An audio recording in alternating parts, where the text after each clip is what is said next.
Hey, what's going on, guys? It's the Emperor. I'm back. Lots to talk about. Let me get the stream set up properly. You guys are going to be seeing me more often, as I said, as usual. Where are we here? I got some friends with me in the room, long-time people. Stated Average and Robin. Hey guys, Hello. we should go into the general chat. So we can have some other people come in there. So go into the general chat, okay? Good.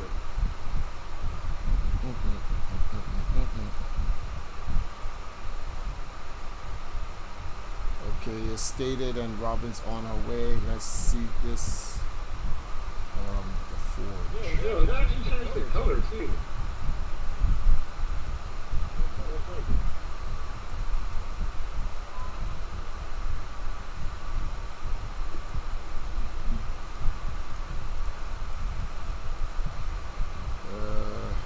Okay.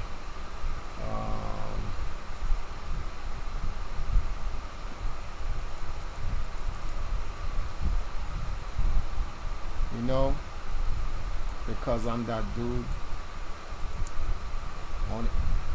Oh, you know something? God is on the side of Jagan.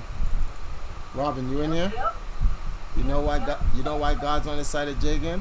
I literally tried to take that image and make it a thumbnail. and it says 2 megabytes too big. I was like, oh, he's so lucky. I was gonna do that and then put that in the Discord room, which would have just pissed a lot of people off. That would have just been some shit, boy. Yeah. Yeah. Nah, I'm gonna take that as God saying, nah, Trifle's chill. You beasted. I'm just gonna take it as God saying, nah, you beasting, don't do that. So I ain't gonna do that to my man. So. Leave the pain into the professionals. Yeah, I'll leave that to you. Look, you see, I was searching through all the rooms that we were ever in. I was just like, we make sure her ass stays over here starting to shoot. Get mad and start speaking half on. I don't understand it. Okay.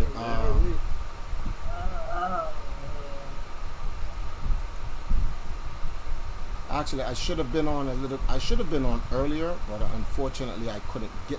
Why did I close that? I couldn't get on earlier. So much things to do today because we got trapped in court yesterday and all of Niall's back work piled up on her. We didn't get to stream last night. No, she did get to stream, but it was late. I see it's 8:12 now, so even if I stream to 10 o'clock, it all depends. I'm gonna just stream for 2 hours and then we'll see if we'll do a Warfare Wednesdays from 10 to like midnight. We'll see. Zamosa, what's going on? Long Beach, what's going on? Kisan and hey Robin, we in there. So guys, I am here because I am in need of you guys' help. I'm in trouble. Well, actually, I'm not in trouble, but hey, I'm in trouble. If the Valkyries are in trouble, I'm in trouble. So I'm gonna make a deal with my community. I'm gonna make a deal with my community.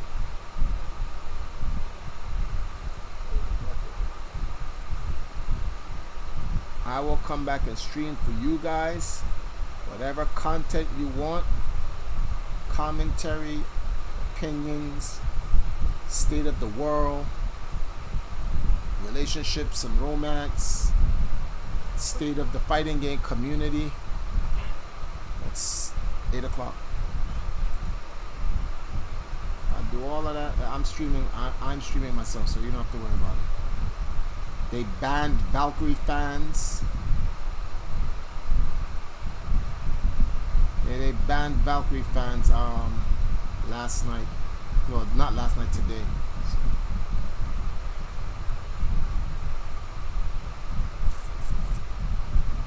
What an unfortunate situation. Alright, so the stream is up. Triforce, what's your thoughts on the FGC? I keep telling you, there is no FGC. There's the fighting game industry, and within that fighting game industry, there's a small community of just stragglers.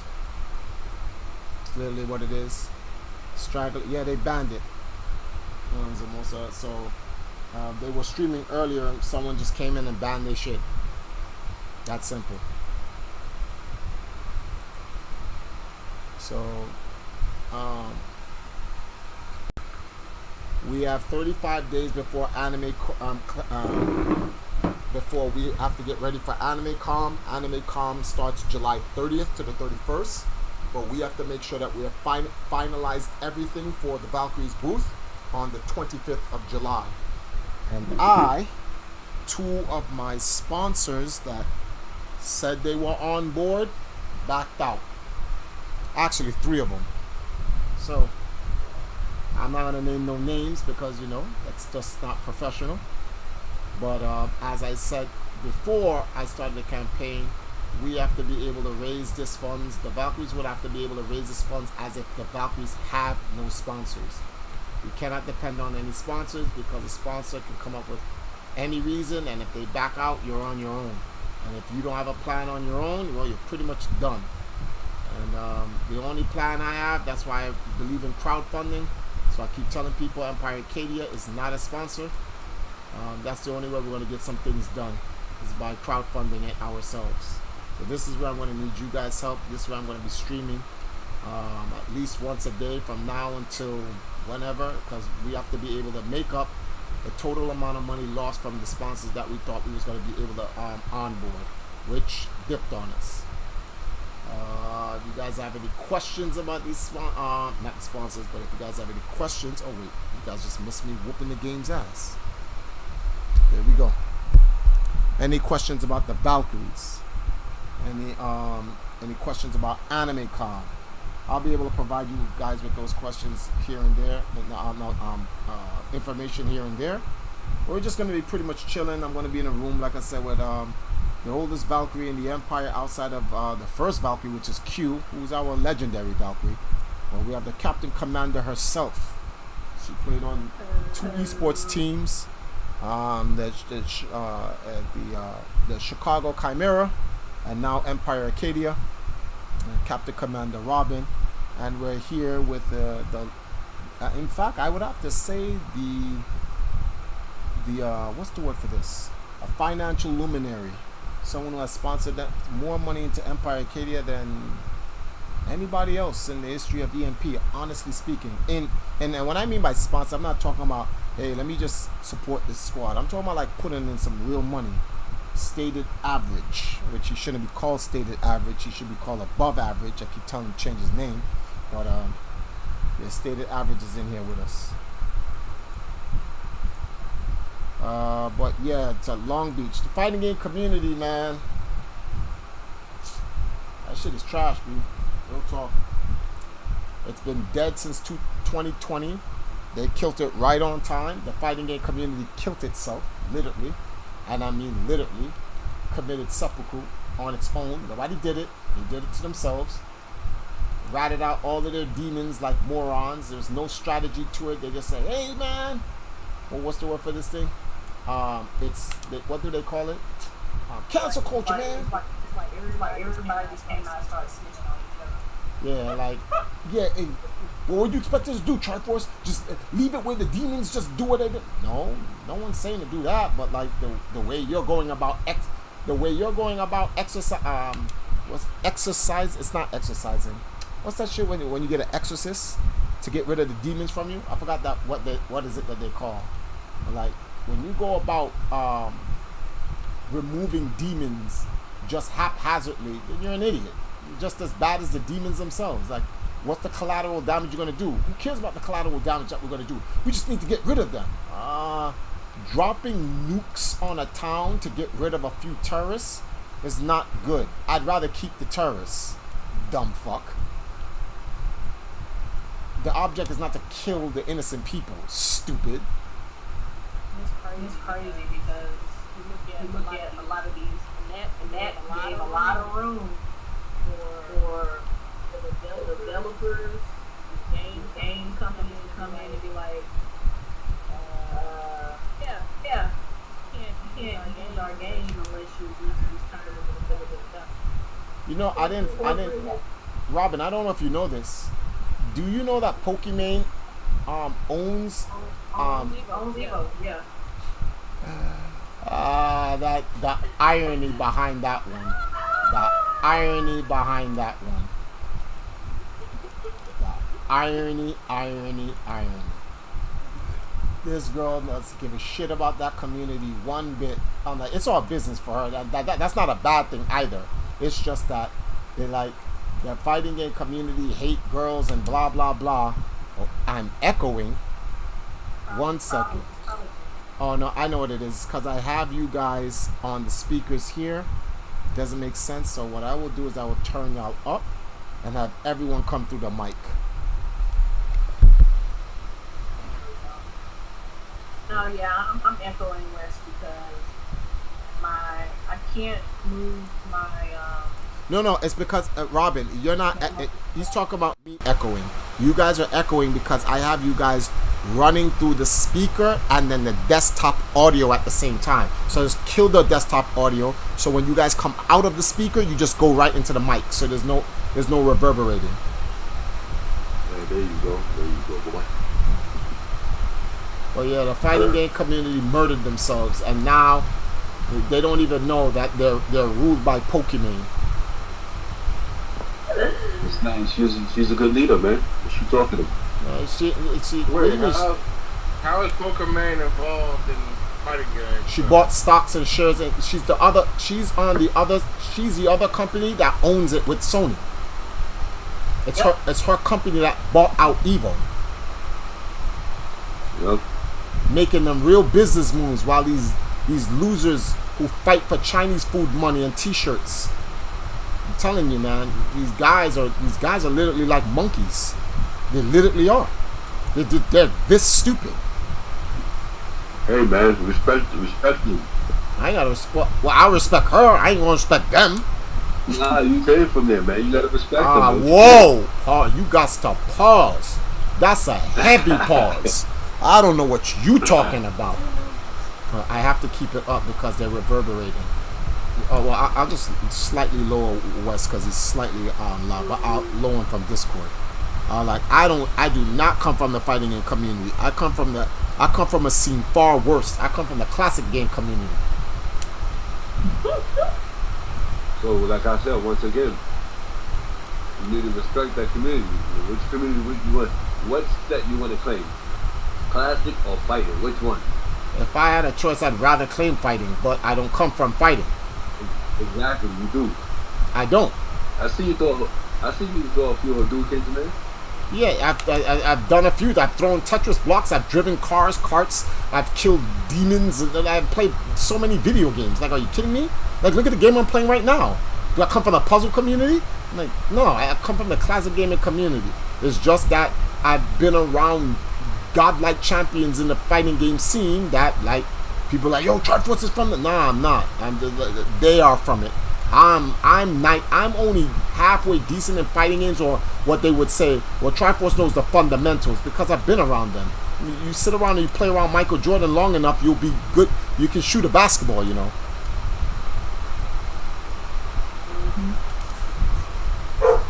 But I'm not from the fighting game scene. I'm like, yeah, I grew up at the arcades, got jumped a couple of times. You know, you go through the stuff of the arcade community. Actually, that's the reality. That's where I'm from. I'm from the arcades. That's really where I'm from. Wait a minute. Is this moving? Oh, no, it's not. Okay. I'm really from the arcade scene. Oops, I got body. But we have a dilemma, Wes. A big-time dilemma. So three of the 5 sponsors dropped out for AnimeCon for the Valkyries. So yeah, that's a heavy load. I was expecting like 2 because, you know, they said that. Why they dropped out? If you don't mind saying that. Well, I don't want to put their business out there, but pretty much. Oh no, just hit me in the DMs, I guess. They just said A and then the last minute then said B.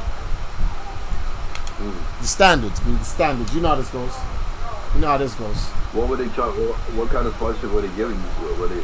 Well, if the three of them came together, we would have gotten about $3,000, and that's what we need to be able to pay the television station, and you know the live video game TV. Finish paying off the what's the name of this thing here? The con booth, and the prize money is secured. So for the tournament, that's not the problem, but I still have to be able to pay off the TV company to properly cover this. Okay. Wait, what? Took what up? Oh, okay.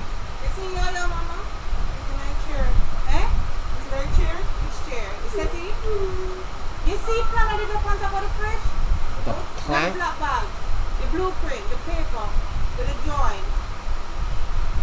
Me can't find the man complete and me can't find it again. Uh-oh.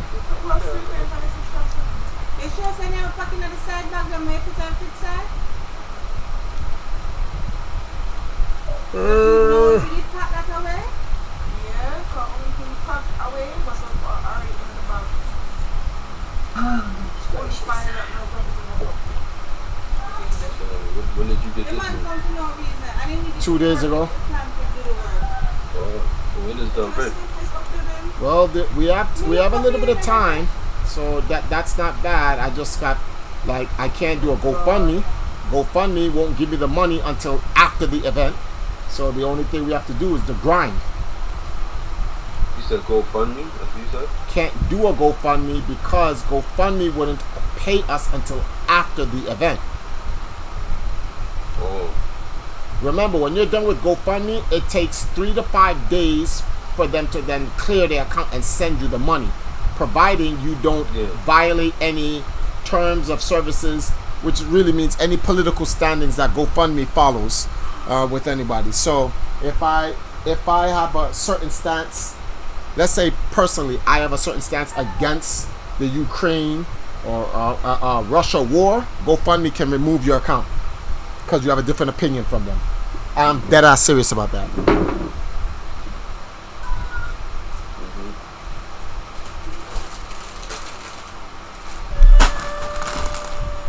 Yeah, you're right. I know you're talking about. Yeah, that's why you gotta tread light, you gotta be careful what you do, man. That whole thing is very sensitive topic. People getting clapped for supporting Russia, or even being in Russia.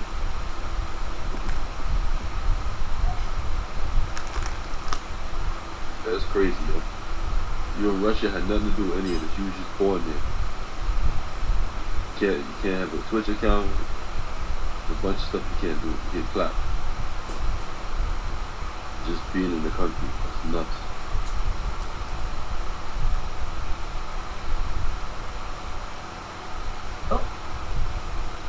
Won't be going to Russia anytime soon. I mean, Russia was never. I don't think Russia was ever on my list anyway. It's too cold over there for me.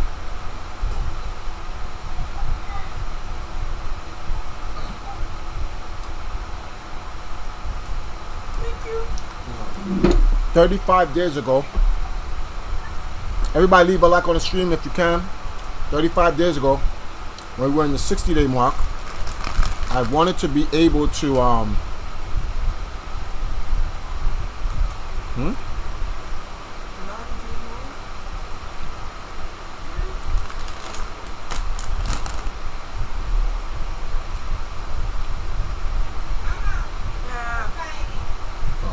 Wow, my man.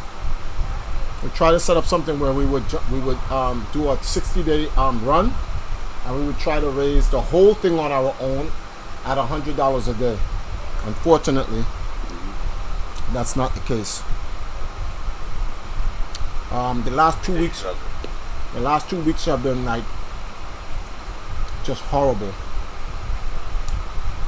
I don't know what's going on. So we have two choices. A,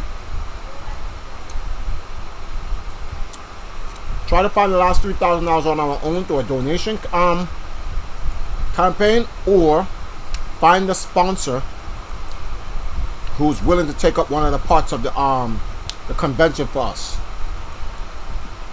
So I like the idea of just finding another sponsor, but I don't know who. I tried contacting a couple and nothing. I even tried getting some smaller sponsors, like 2 or 3 sponsors, smaller that can do like a quarter each or 33% each. Nothing.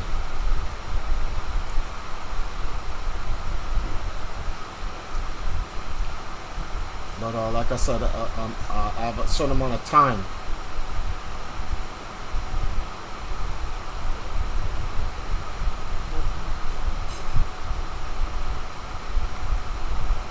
How was that that DC Universe game? Oh, it's on multiverse. Yeah. It's like what's the other thing? It's like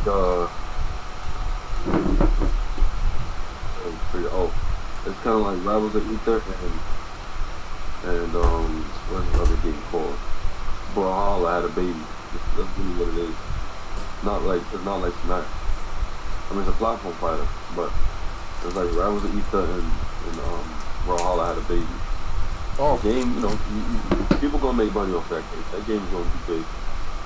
How long? I don't know, but the developers, they put a lot of money into it, and it's free to play.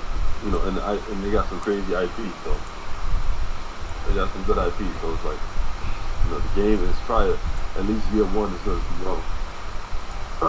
Right now, I'm waiting for them to do the open beta. I think it's next month they're gonna do it. I was thinking about going to Evo, but that shit flopped because I didn't register in time. But I mean, it really doesn't matter. It'll always be Evo. So might as well stay home and save my damn time and money anyway. Do stuff from home. But the game is gonna be big. Is it gonna be a Smash killer like people think? No, nothing's killing Smash. Smash is in its own league. I don't think nothing will ever kill Smash. Obviously. Yeah, people keep thinking it's a Smash killer. Well, keep thinking it's getting not. Smash has the formula on point, like there's nothing. No, they don't have the formula on point. They are the standard. Yeah, that's the best way of saying it. Like Kobe Bryant is the closest thing to Michael Jordan, but Michael Jordan is the standard. Yeah, you can't replace that. So yeah, that's what's going on right now. Tons of stuff happening.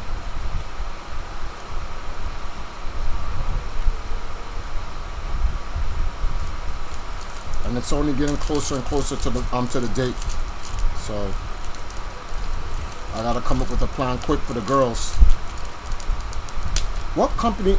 We need a drinking company. Definitely.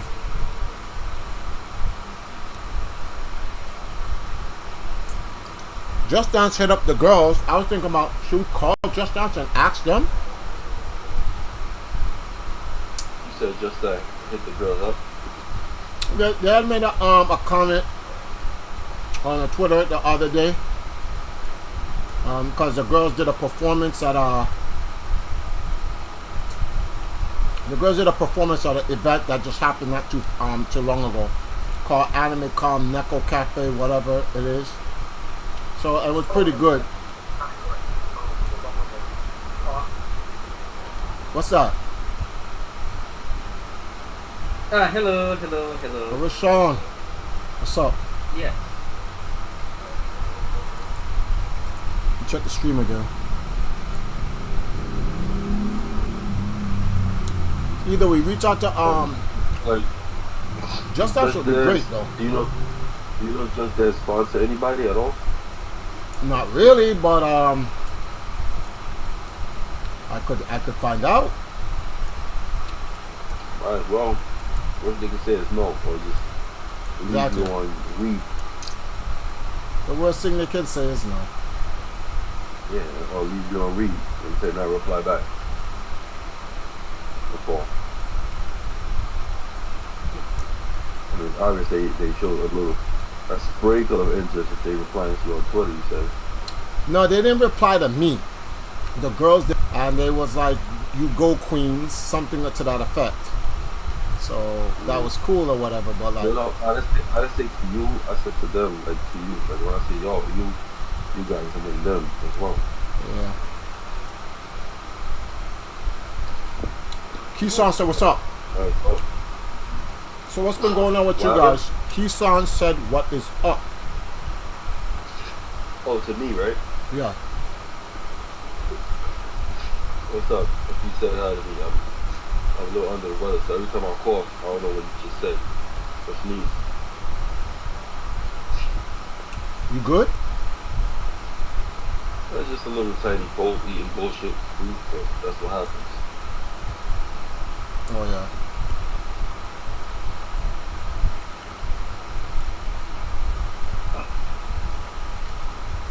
Yeah, what games have you played, Rashawn? Who, me?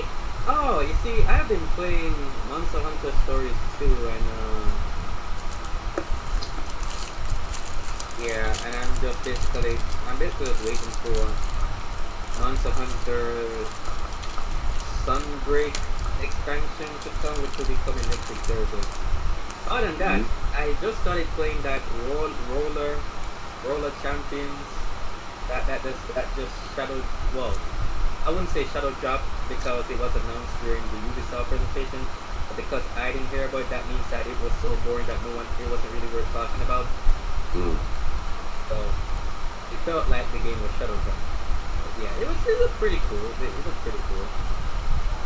Might take some time to game. So other than that, just waiting for the Monster Hunter Sunbreak to come out. Yeah, I like Monster Hunter is cool, but it's tough for me to get into because those type of games require a lot of time, man, invested. But look, you need to think of it. You have to think of it like how you play Elden Ring, but it's just that it's slightly easier. You know, I haven't even finished Elden Ring, That's why I said it's slightly easier than Elden Ring. Not to mention it's a bit shorter because Not yet. it's mostly about. Okay, you fight this. Okay, this monster. You beat this monster. You collect these parts. Get his weapons and armor. Then you get another monster. Collect his parts. Get weapons and armor. And yada yada. Most of the stuff. Triforce still gotta play Elden Ring, I'd love to see that. Oh yeah. On another note, Oh wait. so Hey, hold on, Trevor. I'm gonna ask you something. Wes, have you played Dragon's Dogma?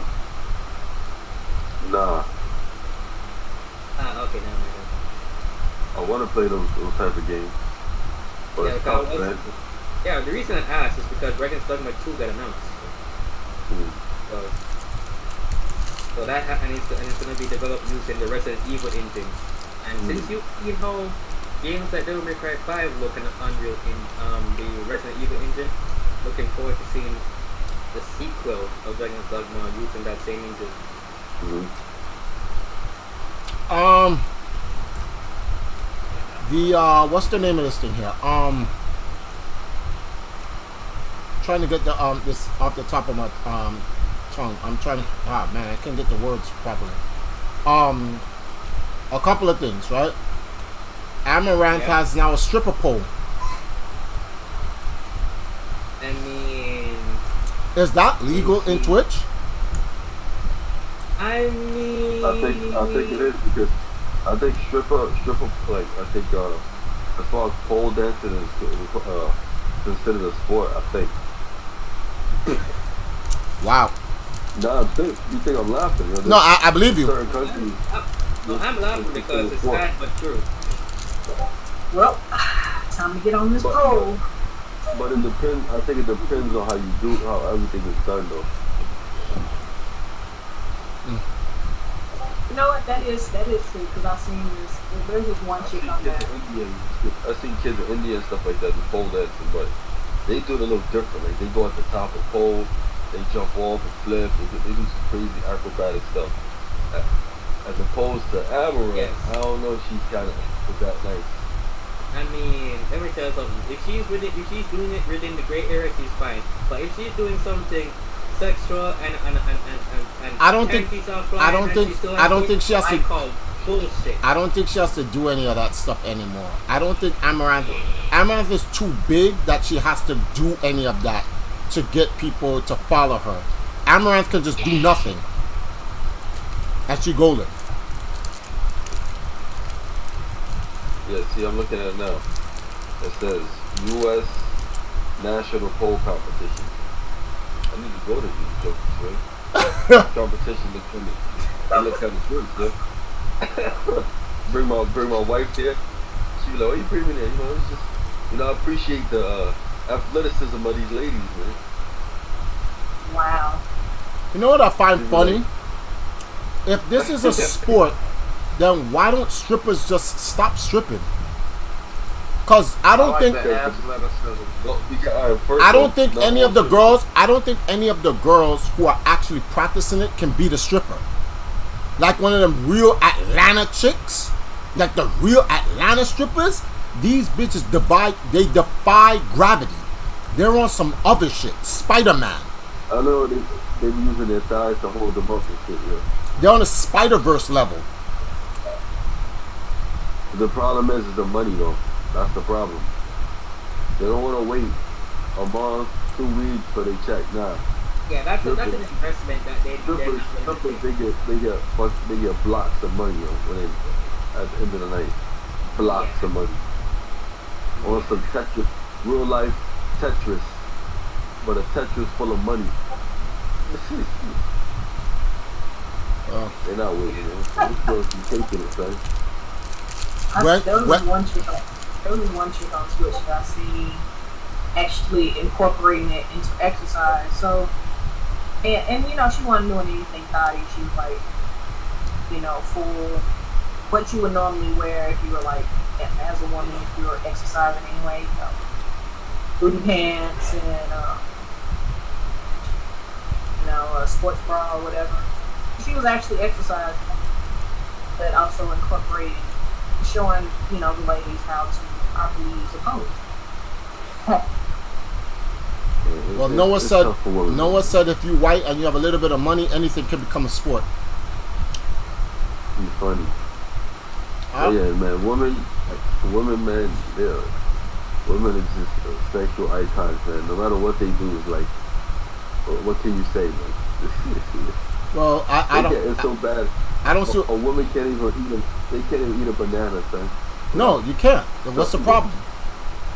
It's a problem, man. I don't see anything wrong with a woman being seen as a sexual icon. Women breathe life into the world. Of course, we're going to be thinking about sex. Without them, yes, we don't reproduce. So this whole thing is, don't sexualize me. Shut up. Exactly. Just shut the fuck up. Like, don't sexualize you. You know what? That's like a man going, don't look at me like a protector or a provider. What? Huh? What? Nah, they would be like, it's not the same Triforce. What's not the same about it? We're giving them we're looking at what they do in life, and we're assigning. Well, no, we're not assigning. We're looking at what they do in life, and we say this is the role of you in life. Society may have it. We don't want that role because that role is a symbol of the patriarchy. It's a symbol of the patriarchy. I wonder how the animals look at us. They must be sitting there. Hold on.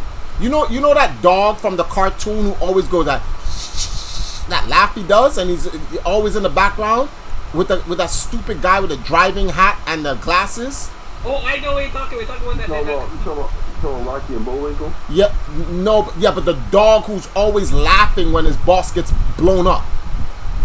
Yeah, they talking about. It's from Rocky and Bullwinkle. Those guys. Yeah. Okay, so yeah, that dog. I think the animals look at human beings and just laugh like that. They just laugh at us. It's like, yo, these guys. Dolphins do that every day. Yo, we make things mad complicated, yo. We just make things complicated. That's what Girls go, I don't like the patriarchy system. I don't like this roles of the man stuff and blah blah blah. Why can't I get a man? Huh?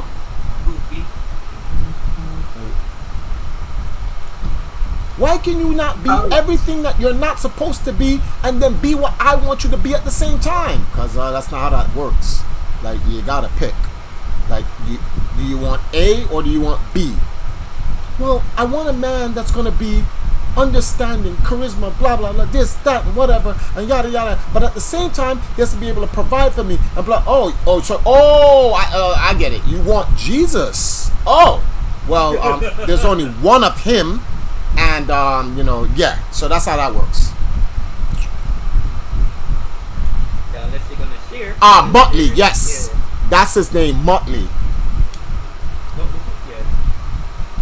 Not the duck hunt dog. His name is Muttley.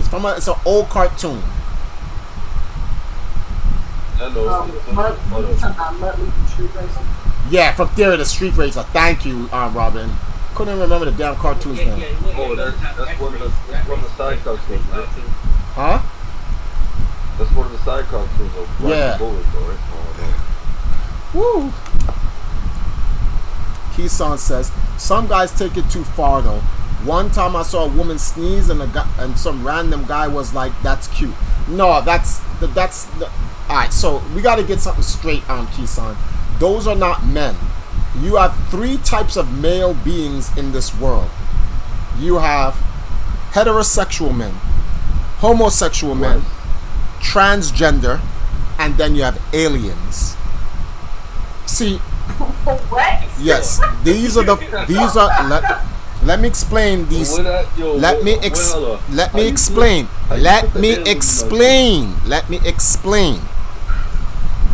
These four men all have something in common. Biologically or physically. They all have a dick and two balls. Right? So if it's a transgender person, hey, if they stitched on a dick and two balls, they got it. Whatever.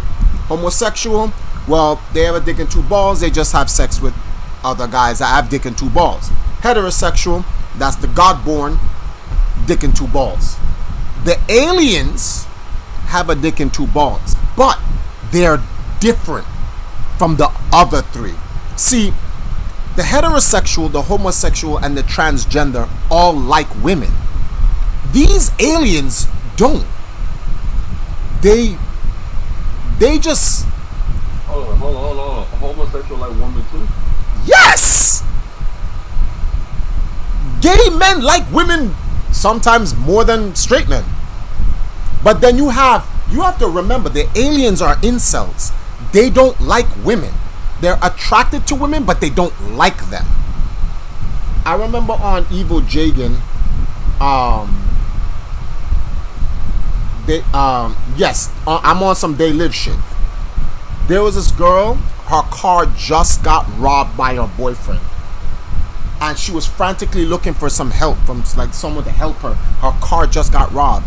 And there was some guy walking behind her with his camera on. Hello, what you doing? Someone just robbed my car. Oh, he did? Oh, you look beautiful today. Okay, yes, I'm sorry, I gotta go because somebody just robbed my car. Hey, you wanna fuck? And she was like, excuse me, sorry. He's like, oh, don't be a snobbish bitch. I was like, you know what ran through my mind? I wish I was there so I can literally kill him.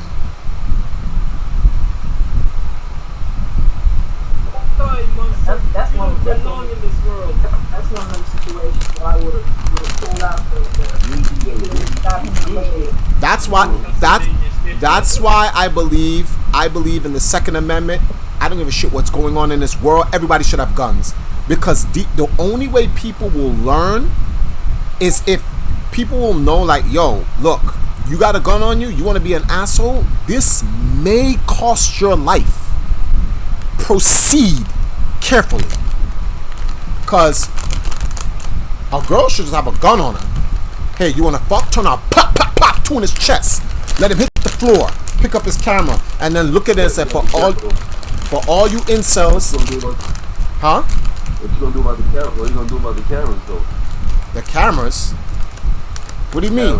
Cameras will come. The cameras are fine. They're not really, That's why. they're not really a threat. That's why. They eventually die out, right, on their own. If everyone has a gun, if every country in the world had a nuke, guess what happens? Peace unto the world. You know why? Because one fires a nuke, it's the end of the world. Yep. So that's what everyone's gonna do. They're gonna behave themselves. See, when you have a country like Afghanistan or Iraq, Sudan, Lebanon, Syria, they're all in war, right? Country like America can just go over there and say, you're gonna do this or else. If not, cluster bomb, drone strikes, murdering people in the street, and nothing you can do. You know why? What are you gonna do? You can't defend yourself. You don't have a gun. But when you have a country like Russia, and they go, yo, you're not gonna join NATO or else, and they join, America has to say, hey, look, let's try to find a political way we can try to stop this war. Because you know why? This is Russia. What you gonna do? What you gonna do, nigga? Ain't a goddamn thing. You know why? They got nuclear warheads. You're gonna sit your ass down and you're gonna try to come to the peace negotiating table. Because if you pull that nuke out, it's the end of the world. Same thing like China. Taiwan is ours. Well, we're gonna help Taiwan. Oh, is that so? And now you have war boats out in the seas of Taiwan. Like, you know, let's see how this happened. And you know what President Biden has to do? He has to just talk tough. But he can't do anything. He has to be like, he has to be tough acting like tenacting. But he can't do anything. That's why I believe, so all these people will be talking mad shit. If everybody got guns, everyone knows if I say the wrong shit, I could die. Yep. Watch your mouth and help me with the sale. What is this? Hold on.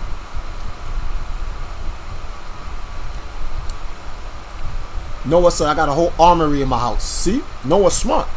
I bet you anybody would think twice of coming to Noah's house. He has an armory. He got guns. You think the white militia in America is playing any games? Going to Texas. Oh, that's right, Robin. I heard the state's trying to succeed away from America.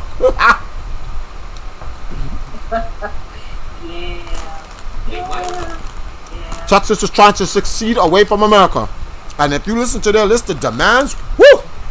Texas is not playing no games. Hold on. I'll tell you what. Let's go over it. It's like the white folks pinpoint program of the black counties. They are sick and tired of this shit. Literally. I mean, they are legitimately sick and tired of it.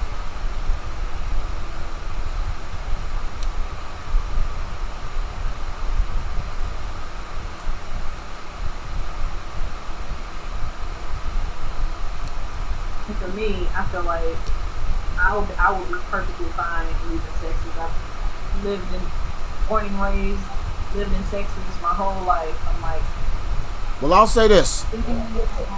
90% of what they said, 90% of what Texas wants to do by succeeding out of America, I actually agree with. I don't agree with all of it, but for the most part, it's the greater good. Listen to this. 19 minutes. Let's go over this. shall we? In Texas, the Republican Party has an official new platform that calls for the state to secede from the United States. So this is a big one. We're going to go over it because I noticed online there's a lot of rhetoric about panning this document, and it does read like a compendium of all the things that the Republican Party says on Fox News, right? That liberals just kind of lose their mind over and, make fun of and don't otherwise consider. But I think that a document like this is important to discuss because it proves a couple of things about American culture. One is that there is this division these subsets of people who do not feel like the federal government represents them any longer. Would you say subset of people? I don't feel like the federal government, I'm not a subset. I feel like there's a majority. I think if you think 100 million people don't vote for either party, they think that both of these parties are a joke. I don't think it's a subset anymore. Maybe not subset, but there are at least groups that you could pull apart by state lines, right? Sure.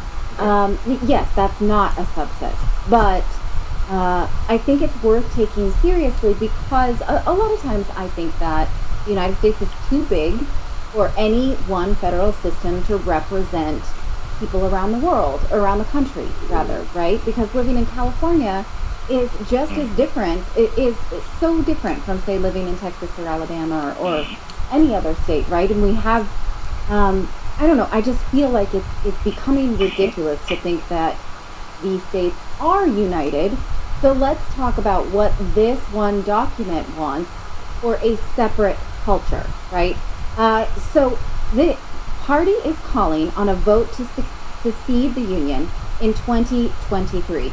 So look at count 224, right? It says the legislator, that we are asking the state legislature to pass in its next session requiring a referendum in the 2023 general election for the people of Texas to determine whether or not the state of Texas should reassert its status as an independent nation. Now look at some of the other things. That's just what I highlighted for you here, but some of the other things on this page alone.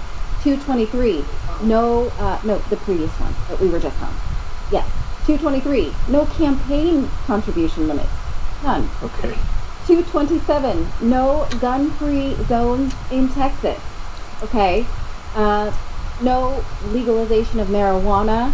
That kind of thing. 225, I cannot mention here on YouTube. You can read it yourself. Let's look at number 21, the next one. No executive orders. I'm sorry, this is number 20. Executive orders. We oppose all executive orders, not even by the president, a governor, or a local official. Clearly, this is in response to the pandemic, right? Yeah. Let's look at the next one, number 21A.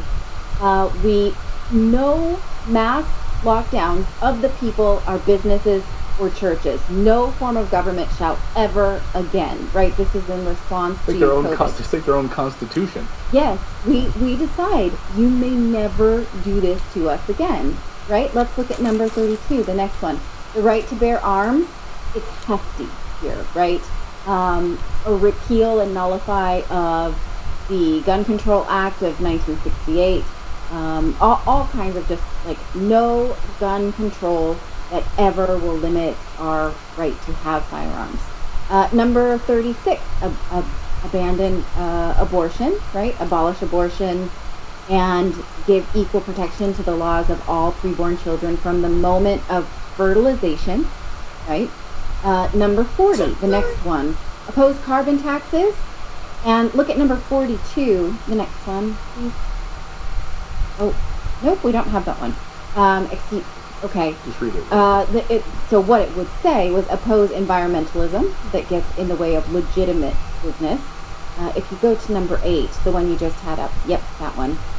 Businesses shall not be held liable for COVID, right? This again is in response to the pandemic.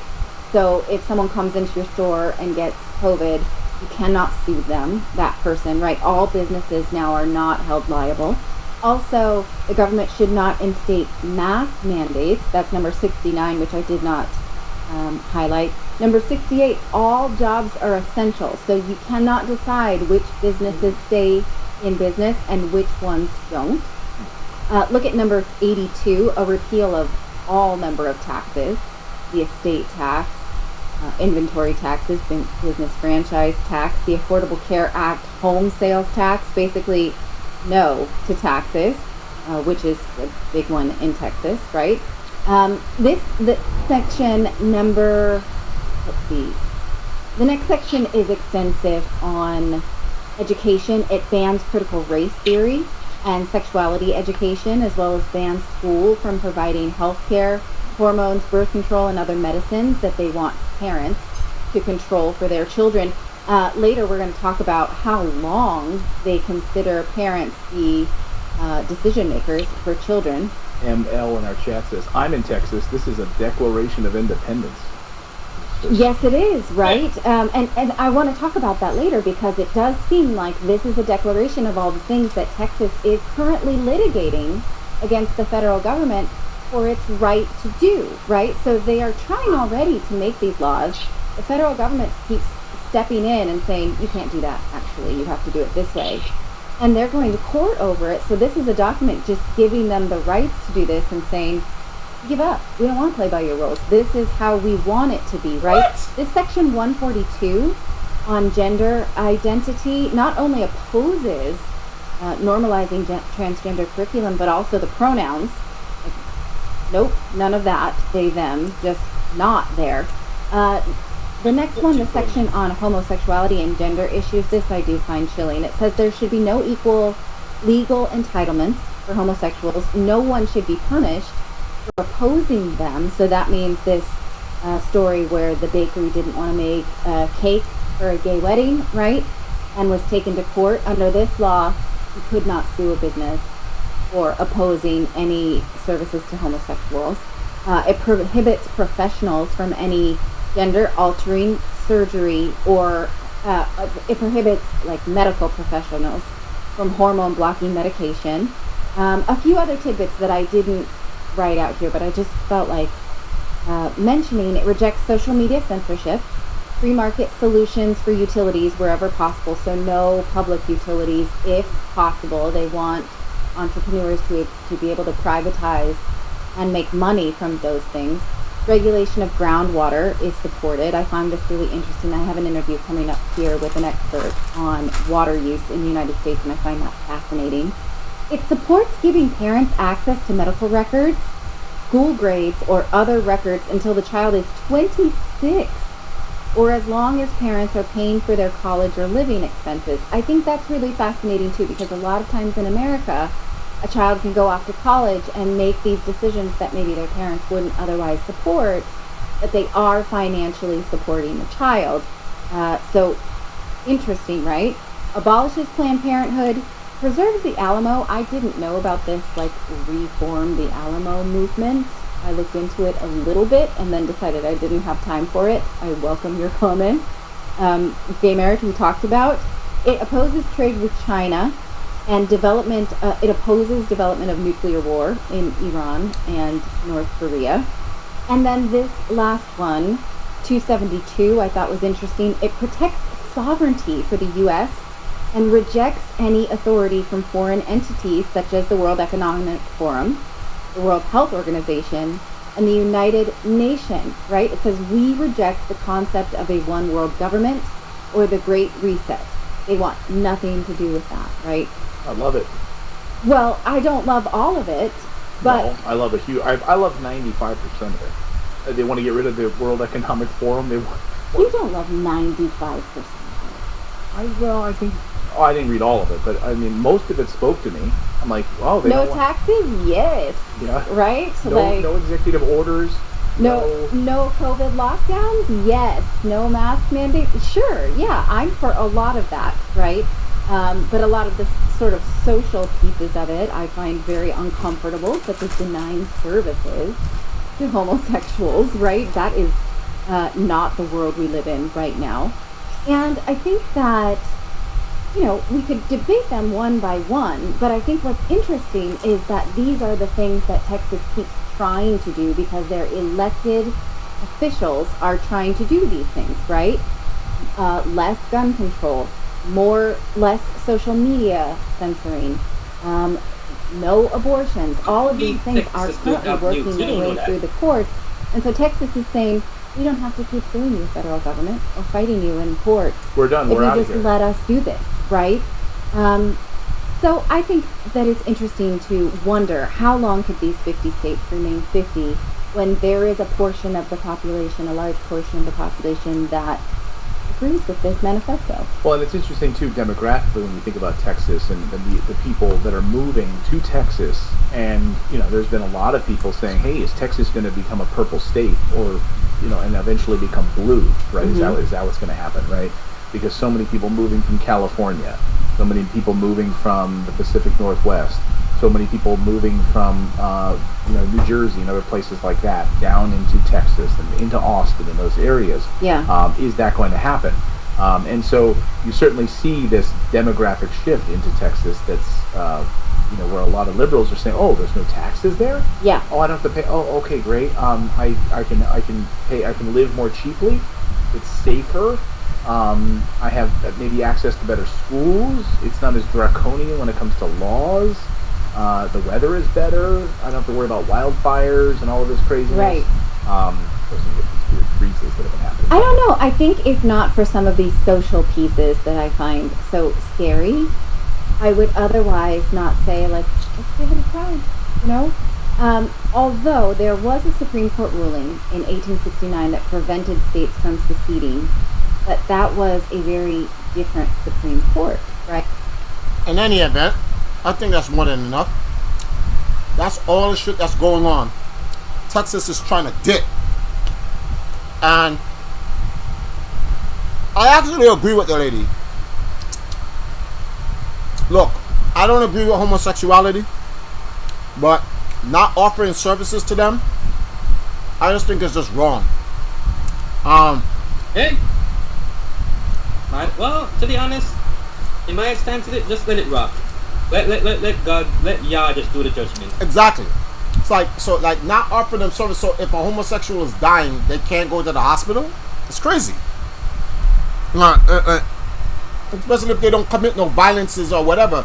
What they're doing, their sin is in the eyes of Yah. Let Yah deal with that. But outside of that, I'm starting to like Texas. Seems to be the best state in the entire country.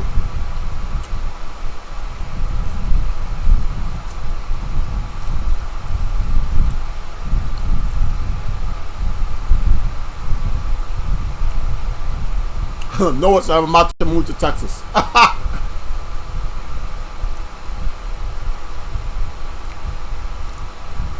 Texas trying to go back to the 1600s.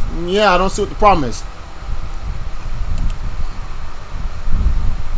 I know the whole weed thing is a problem, but hey, you got to look at the greater good. Some of these things some of these rules that they have in there is not cool, but ultimately, long run, for the most part, I think those rules are okay.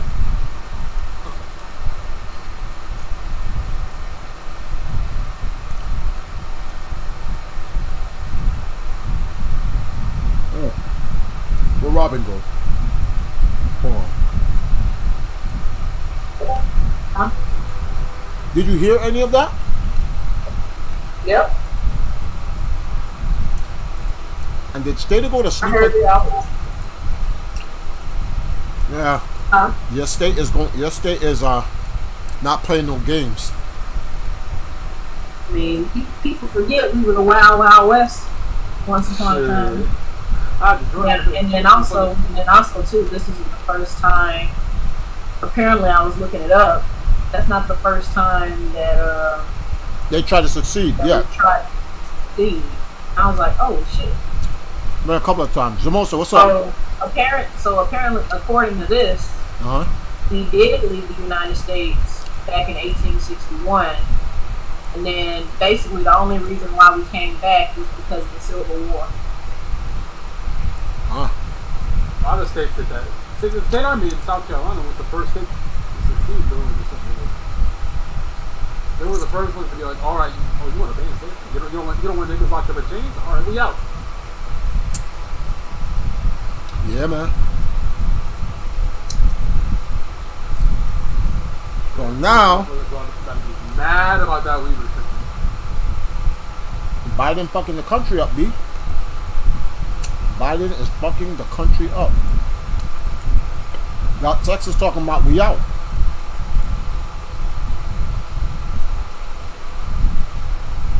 Yeah, we had this shit during Trump. But apparently he was the worst. Can you imagine Florida doing that shit? Yeah, after that can. They cooked. DeSantos. Florida does that shit. Florida's a whole nother breed. Florida does that shit. It would truly become Jamaica 2.0. I think we ought to claim Florida though. I've heard that teachers can be armed in Florida while they're working. Teachers should be armed. In my opinion, I dare someone come up in the classroom. There's some nuances in that, right? There's some nuances in that. Nah. Well, when police are too afraid to get in against the shooter with the AR-15 when they hold AR-15s and ballista shields. Well, yeah, hold on. To be fair, the police officers were not scared. The police officers were not scared to enter the room because the guy had a gun. What the police officers didn't want to do, they didn't want to exacerbate the situation. They felt if they went in and they went gun blazing, there's no way that guy would be able to survive. But they thought that if they went in, they would end up shooting and killing the kids as well. The guy would use the kids as human shields while they're in a shootout. That's why they didn't get in.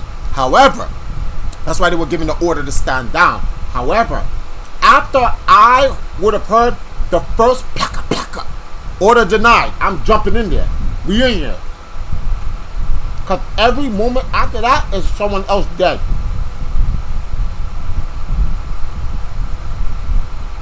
Every moment after that, somebody else gonna die. So that guy's got to go.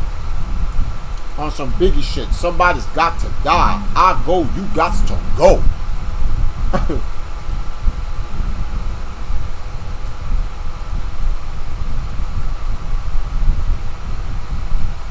Who's playing a gun game? Is that you, Sean? Me? Oh, no. I think that's a fan. Oh, okay. My man has a machine gun fan.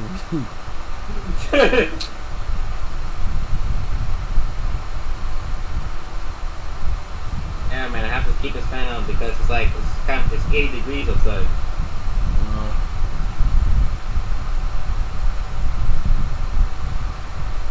Somebody's got to die. I go, you got to go.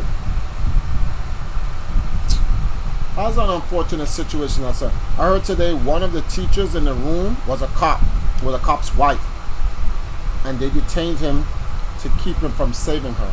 Wow.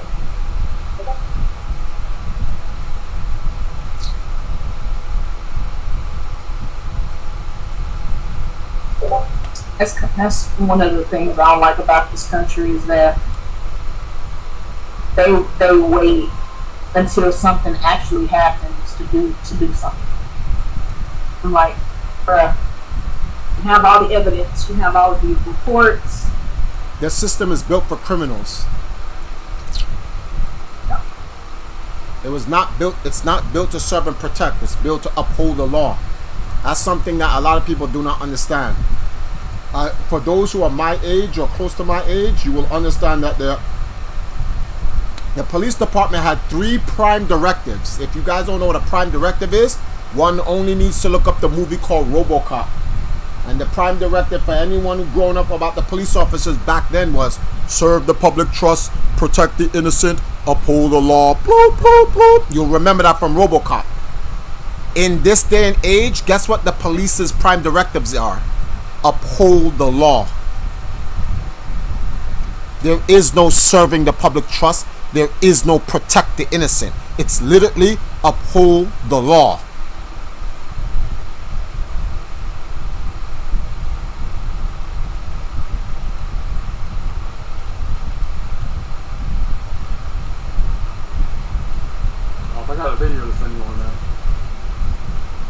video.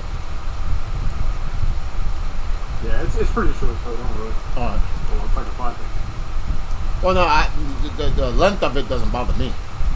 I'm just surprised you have a video about RoboCop or. No, I'm not RoboCop about what you said. I mean, I'm not disagreeing with you. You're right. Huh. I mean, let me show you. I used to play the arcade game RoboCop all the time, and my friend is the one who brought up to me. I said, RoboCop's cool, man. Yo, the prime directive to the police officers. He's like, those prime directives don't exist no more. I said, what do you mean? You can't become a police officer if you don't do that. He's like, all you have to do is uphold the law. And I looked it up. I was like, wait, what? That's why I don't like cops. For that reason. For them, it's just a paycheck. Guess who own the police officers? The politicians and the lobbyists. Because they're the ones who pay to create the laws. So, if they're paying to create the laws, it's their laws they're upholding. That's it. So a police officer can literally watch someone do some wicked shit and say, hey, look, politicians pay for that, stand down. What do you mean stand down? They ain't there killing babies. Stand down. And because people don't want to lose their jobs, they stand down. Couldn't be me. I'm in there clapping.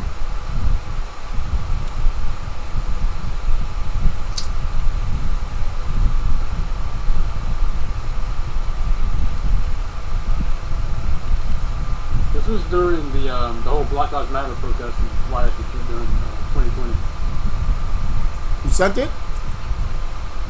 Yeah, I sent it. Where the country was damn near about to be put on the martial law. When the country was about to what?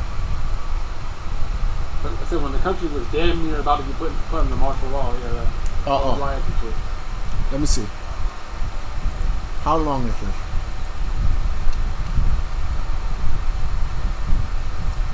$30 seconds, a little more than 30 seconds. Oh yeah. That's my joint. I seen this video.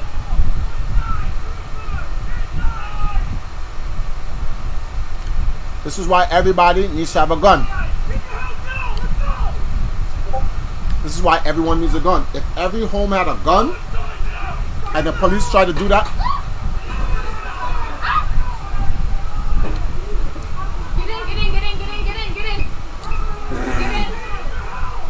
see that? If everyone had a gun and the police officers did that, every single window in that house would be firing at them in the middle of the street. They'd all be dead. There's a movie, something like that, called Red Dawn, when they said Russia invaded America by air, which is like stupid, but whatever.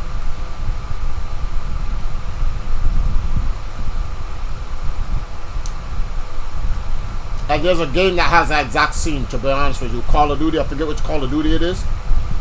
That has that exact scene. Talking about when the soldiers went to the airport and saw all civilians? No, not the airport, where the police, the terrorists came into a small little town just like that. Literally. Exactly like that. Terrorists came to it like the suburbs, like the neighborhood? Mm-hmm. That sounds like Modern Warfare too. Dude was in the hallway and couldn't save his wife. I'd have shot every cop who would have tried to stop me from saving my wife. I'd have clapped them in their face too.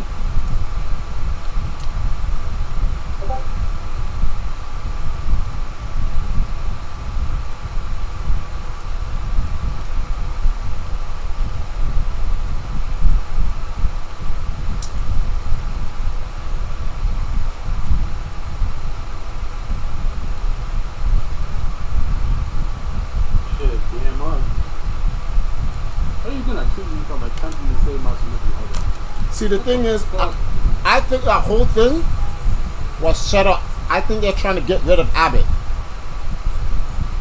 That whole thing don't even make any sense. Wait, they're trying to get rid of what now? The mayor, Abbott, the governor. They're trying to get rid of Abbott. Abbott does not like Biden. He even said it. He hates that nigga and he go to war against him. Physical war. He's threatened Biden. Abbott's not playing games. Abbott don't like him as a person. That's one of the most gangster governors. Abbott hates this dude. I think they try to set him up. Who gave the order to tell that the police sergeant, don't go in there and save the kids? Who gives that order? Who gives that order? Which psycho nut does that? Inside job, dogs. Inside. Oh, definitely. And then nothing happens to the commanding officer who told everyone not to go in and go save the kids? What? What bizarre world do we live in?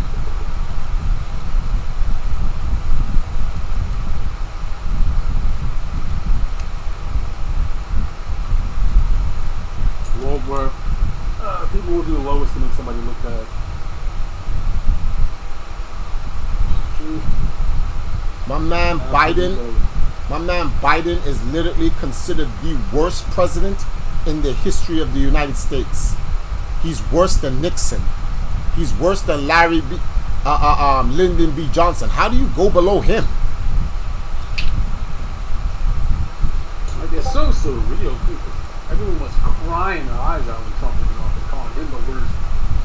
Everything. Look what we got now. Well, during the time Trump was in office, everyone had jobs, especially black people. And you know the funny part of that? Of black people having jobs? Trump said, I'm going to do it out of spite. I'm going to give more black people jobs than Obama ever did. Than Obama did. And that's sad. He didn't do that because he liked black people. He's just trying to say, I'm going to spite you. Out of spite. I'm going to do more for your people than you did in your one term as president. That's like, damn. Yeah, because even he knew Obama did a half-ass job. Oh, I love Abbott fight Biden in a boxing match. That YouTube would shut down. We'd watch Abbott kill him in the ring. Let up. Be on some One Punch Man type shit. Yeah. Not even... But Biden is not about that life.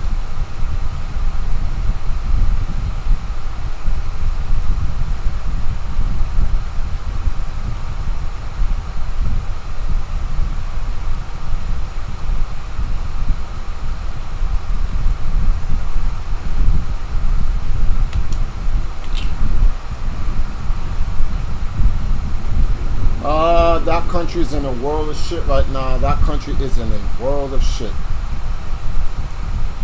Wait, what? I did not do that. Social media, yeah. Wait, what? What is this on my finger? What the frig knack? What else foolishness was I listening to? I don't think anybody's actually watching the actual war that's going on. The hell?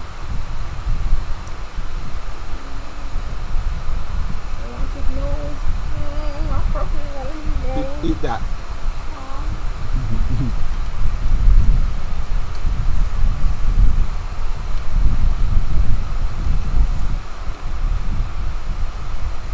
Oh.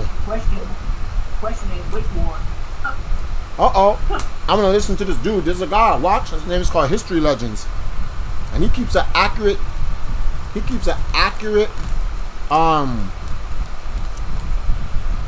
account on what's going on in Ukraine with Russia. Let's listen to this dude. I don't know how else to tell you this, but the situation in Ukraine is critical. We might be reaching a tipping point.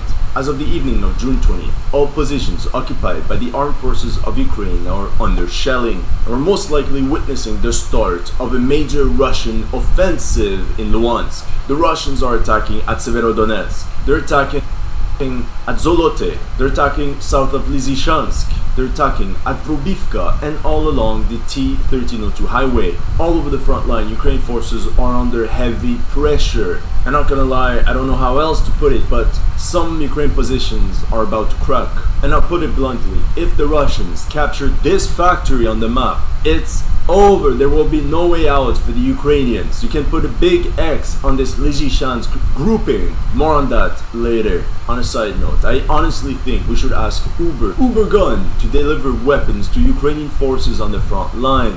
That way at least we can track where the weapons are being delivered in real time. Here you can see a Syrian fighter bragging to his friends how he bought several ATGMs, including the US-made Javelin after a business trip to Ukraine. Apparently they go for 15,000 apiece. I'm sure this is just an isolated event.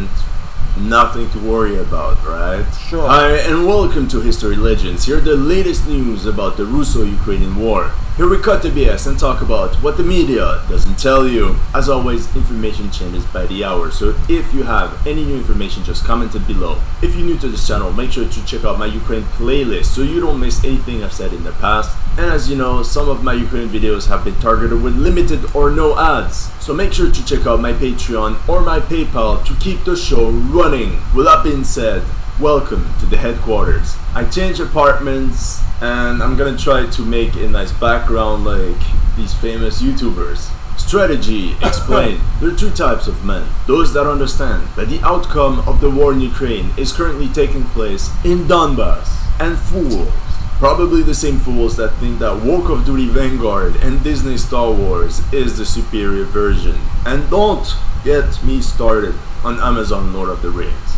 Like I mentioned in my previous video, the Russian army is pushing all over the front line in Donbass. They have some forces pushing towards Avdiivka, a lot of forces pushing towards Slavyansk, and another contingent dangerously approaching Bakhmut. But I also thought that the Russians would storm Bakhmut immediately, but this call was perhaps a bit too early. In reality, before reaching the city, to reach their target, the Russians have to punch through 4 urban settlements positioned on the outskirts of the city. We're talking about Zaitsevo, Klinove, Pokrovske, and Solidar. Only if the Russians manage to punch through at least 2 of these urban settlements can we talk about an upcoming battle for Bakhmut. Well, according to the latest reports, Russian troops now occupy Klinove and are right at the gates of Zaitsevo, so yeah. But at this stage, it's pretty clear that the main goal of the Russian military is to complete the capture of the Luhansk province and overwhelm Ukraine positions from all directions. The Russians sent a lot of reinforcements towards Luhansk. In the past few days, there has been this footage of a huge convoy filled with T-80s going in that direction. I thought Russia was running out of tanks. Okay, you know what? We have to go back to it. Remember this headline. The Russian army is running out of tanks. These 60-year-old T-62s are proof. So this is what the media told you. In reality, a lot of Russian auxiliary units were complaining about suffering heavy losses because they lacked armored vehicles to support their attacks. They were kind of sent forward like cannon fodder. So this was the case for Donetsk and Luhansk militiamen, but also volunteers from South Ossetia that were recently provided with T-62s that you can see on screen. So the mystery of the T-62s is solved. That means that objective number 1 of the Russian army is to finish off the battle of Severodonetsk, or at least encircle and pin down Ukrainian pockets to allow the Russians to move their reserves somewhere else. Essentially what they did at Mariupol. Now the golden question, how do they hope to achieve this? Here are 4 possible scenarios. Option 1, frontal assault across the river. The Russians have about 12,000 men stationed at Severodonetsk.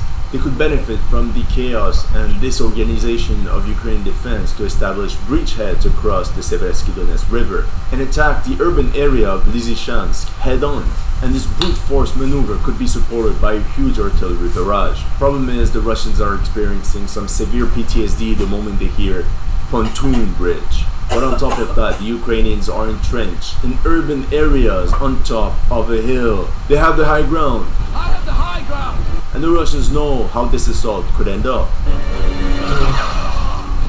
Option 2. Swarm attack the T-1302 highway. In this scenario, the Russians will launch a major attack all along the vital T-1302 highway linking Bakhmut to Lysychansk. Its objective would be to push northwest to cut off the Bakhmut-Siversk-Lysychansk road and effectively complete the encirclement of the Lysychansk grouping. Well, The if they do that, benefit it's of over. this maneuver is that the Ukrainians in this sector would have no river, no forest, and little urban settlements to halt the Red Wave. The main problem is that the Ukrainians heavily reinforced this sector along the highway, and on top of that the Russians would have to fight their way through 15 kilometers. And if the Ukrainians have some hidden reserves, these could counterattack the flank of this Russian offensive. Number 3, squeeze the oil out. If Russian forces concentrate all their forces at this spot and put all their effort towards capturing the Lysychansk oil refinery situated only 8 kilometers away, it's over. You can put a big X on the Lysychansk grouping. Like I said in my previous video, in this maneuver the Russians would squeeze Ukrainian forces towards Lysychansk, where they would be trapped behind the river. In this scenario, the Russians don't even have to attempt another frontal wet crossing. They could simply push through the back door, even if it's a bit more messy. And that's the problem, since there's only one axis of attack, there's less room to maneuver. And they would have to capture an entire industrial facility, which can take weeks. Option 4, divide and conquer. This maneuver would consist in 2 pincer movements, with one Russian advance from Vrubivka and another one from the other side at Toshkivka, and close off the Ukraine grouping in the Hirske-Zolote pocket. Estimates vary a lot. We're talking between 1,500 men to 6,000. Overall, it's a small objective that You guys can't see this map, but I'm looking at this shit. It's a wrap for Ukraine. They're done. They are so screwed. can be completed faster, and if this Ukraine grouping is eliminated, the Russians could push directly into the southern outskirts of Lysychansk. The problem by doing so is that in the meantime, the entire Ukraine grouping at Lysychansk could escape. What did the Russians pick? Currently, the Russians seem to be gaining momentum south of Lysychansk, especially after the capture of the city of Vrubivka. Here you can see footage of the battle when Luhansk forces reached the railway bridge leading up to the town. In this video you can see the surrender of what seems to be a squad of Ukrainian soldiers after the battle of Vrubivka. It seems that these guys were territorial defense. Now Ukraine's Ministry of Defense claims that Vrubivka has not fallen, that the fighting continues. Bullshit. Maybe. We have to take information from both sides with a grain of salt. But it could be that Vrubivka has effectively been captured by the Russians, because they claim that with the support of Luhansk militiamen, they're already fighting for the village of Mykolaivka, a place located beyond Vrubivka. They claim that Russian forces advance in 2 columns, one going north from Nerkovo and one going northwest along the road from Vrubivka. The Russians are finalizing the mop-up operation at the Toshkivka area and on the outskirts of Belaya Gora, and heavy fighting is now taking place along the Mirna Valley. The village of Mirna Dolina apparently fell almost without a fight, and Russian tanks were spotted advancing towards Pidlisny. If all these names of villages is confusing, what you have to remember is that this maneuver effectively encircles the troops at Zolote. This means that, according to my estimates, the Russians are aiming for option 4, encircle Zolote and attack Lysychansk after. However, it could also be combined with option 3, the encirclement of the entire grouping through the oil refinery. Anyway, the fall of Mykolaivka could have disastrous consequences for the armed forces of Ukraine, an unmitigated disaster. But the Russians will be only a couple kilometers away from the Lysychansk oil refinery. Oh my god, this is the exit door! According to the latest news, Russian forces have just captured the strategic villages of Loskituvka and Rai Oleksandrivka, thus completing the encirclement of the Ukrainian grouping at Zolote. This makes the situation very critical for the Lysychansk garrison, as fighting is now taking place on the southern outskirts of the city and in the rear on its only line of retreat. This makes the Ukrainian attempt to hold Severodonetsk pointless. Russia's Ministry of Defense claims that the Ukrainian 57th Mechanized Brigade refused to obey orders and mass abandoned positions in Pidlisny, Hirske and Vrubivka. one of the battalions of the 57th Mechanized Brigade were not that lucky. After the battle, they were de facto destroyed. Some sources claim that there's only 28 soldiers left in the battalion when it should be at least 500. And overall, these sources claim that the brigade has lost over 65% casualties in the last month. Now, honestly, I don't know if it's an actual report. Could be because of the lack of coordination that they're not all casualties, but the commanding staff only has direct control over 28 soldiers, but a lot of them are just scattered left and right, probably deserted or whatever. But the final result is the same. Honestly, I don't know how many reserves Ukrainians left. According to certain reports, a significant number of Ukrainian combat-ready units were withdrawn from Zolote and Hirske to strengthen the defenses at Bakhmut and Lysychansk, leaving behind them units that lacked vehicles. And according to the latest news, a lot of these guys, they've been abandoned.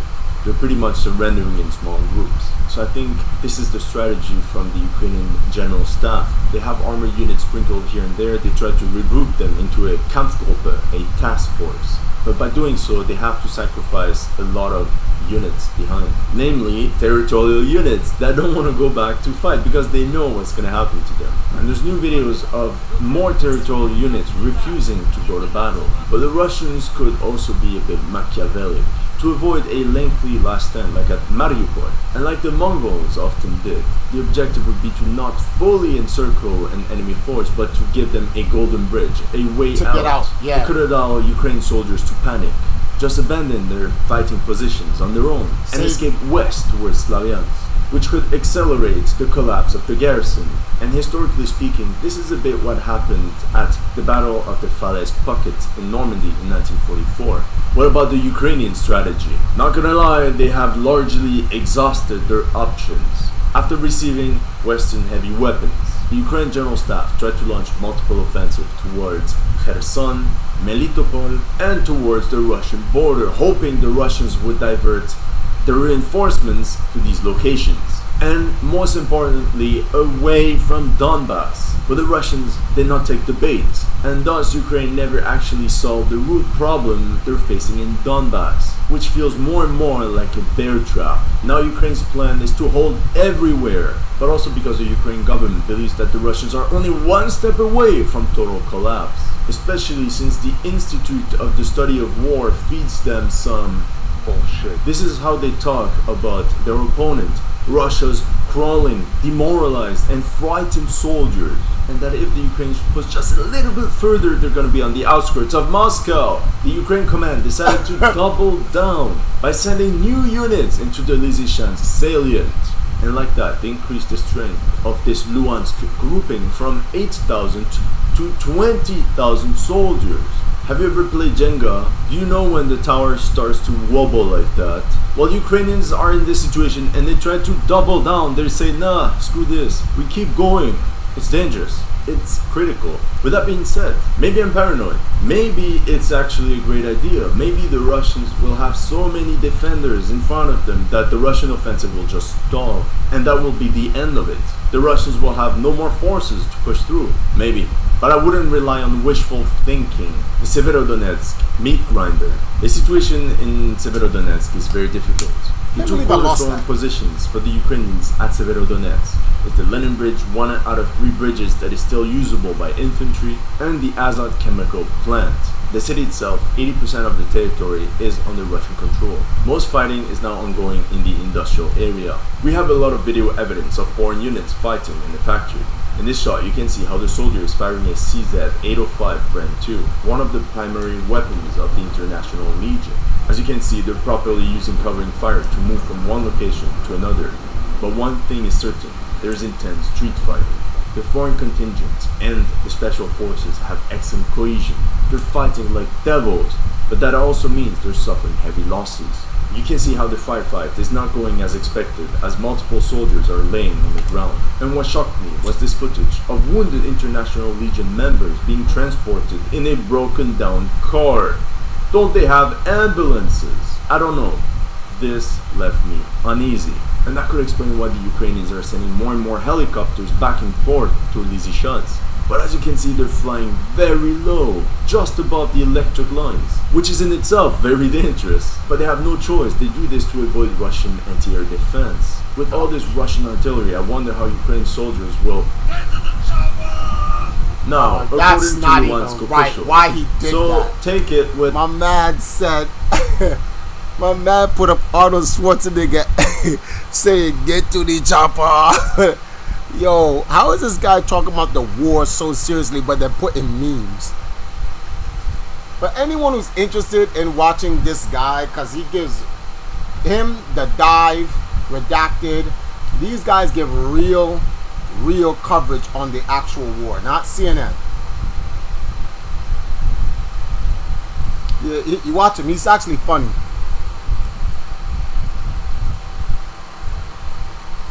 But everything he talks about is real.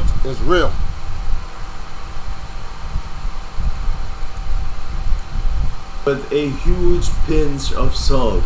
We're talking about 2,500 soldiers in the factory, among which 600 would be foreign fighters. Even if it's an exaggeration and it's only half of that, it's still a considerable amount. If you look at this video from Severodonetsk, not only you can see French Milans used by what seem to be LPR militias, but using bits of footage, people managed to find the exact location of where they fired from and towards what direction. We can see that they have been firing along this line, towards the Azot chemical plant. This means that the Azot garrison is more or less trapped. The situation is pretty chaotic, there's no central command and most units act independently. The strategic suburb of Metorkine is now fully under Russian control, especially after a large Chechen and LPR mop-up operation of the sector. Now, according to sources from the Luhansk People's Republic, Ukrainian defensives collapsed at Metorkine on June 19th, when an unknown amount of fighters of the elite Aidar battalion, including the commanding staff, laid down their weapons. We still need video evidence of this pretty huge and bold claim. From a tactical point, the capture of Metorkine now puts a lot of pressure on Ukrainian forces at Sirotine. Now if you thought that the bad news were over, put on your seatbelt, because here's a message from an American foreign volunteer fighting at Severodonetsk, and this is what he apparently said. I quote, "It's an absolute shit show up here. We had a 2-hour firefight that later turned out to be against Ukrainian special forces. It is an absolute waste. I am here. I see the reality. Bridges blown up while friendly forces are still on the other side. No communication between units. Friendly fire all the time. Just lost a British SAS sniper who was on his way to a position and got evaporated by Ukrainian BTR because no one said he was going. They tell us we have support and then fire off 3 mortars and call it a day. They give a guy who has never used an automatic grenade launcher and then tells us he will be our indirect support at nighttime from 1.2 kilometers away." With everything I said, you might be thinking why Ukrainians are fighting so stubbornly for Severodonetsk. The most important thing to understand about the war in Ukraine is that dense industrial compounds is where Ukrainian forces hold out the longest. Azovstal, Azot, the train station at Popasna, the industrial area of Rubizhny. These Cold War constructions made of reinforced concrete are like fortresses. Rivers, hills, forests are very important, but industrial facilities are a landmark that we can't ignore. So I asked Wia from Defense Politics Asia if he could put on his map every industrial facility on his map. That would really help my analysis. I'll put the link of the map in the description box, because there's a lot of factories in Donbass that strongly favor the defender, but as you move away from it, it's over. You only have fields. Anyway, that's all I have for today. Let me know in the comment section what you thought of my analysis. If you're new to the channel, make sure to like and subscribe. And as always, if you want to keep the show running, if you want to support my work, make sure to check out my PayPal and Patreon. What country sent the most volunteers to Ukraine? Trench warfare is back. Analysis 7 videos of war in Ukraine. This came out today.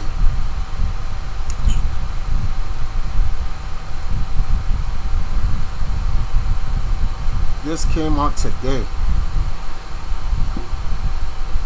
Really putting untrained motherfuckers out there. Well, that's because people are stupid enough to go out there.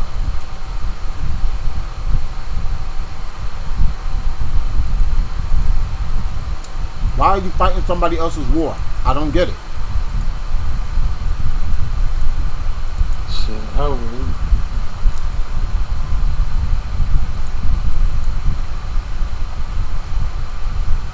Uh-oh. The dive. Starting right now.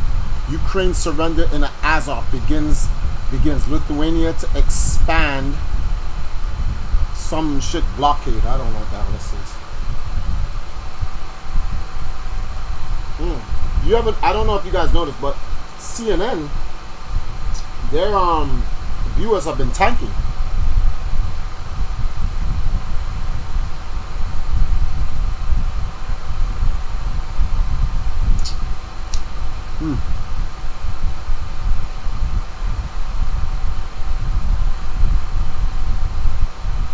Oh yeah, remember about this guy's BRICS? This is what Putin really wants.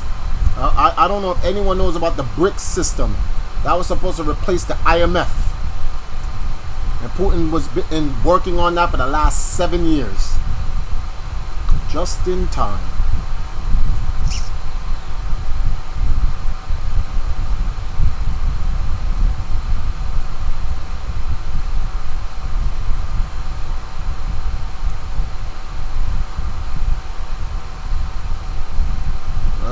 Let me see something. All right, let me go up to the dive.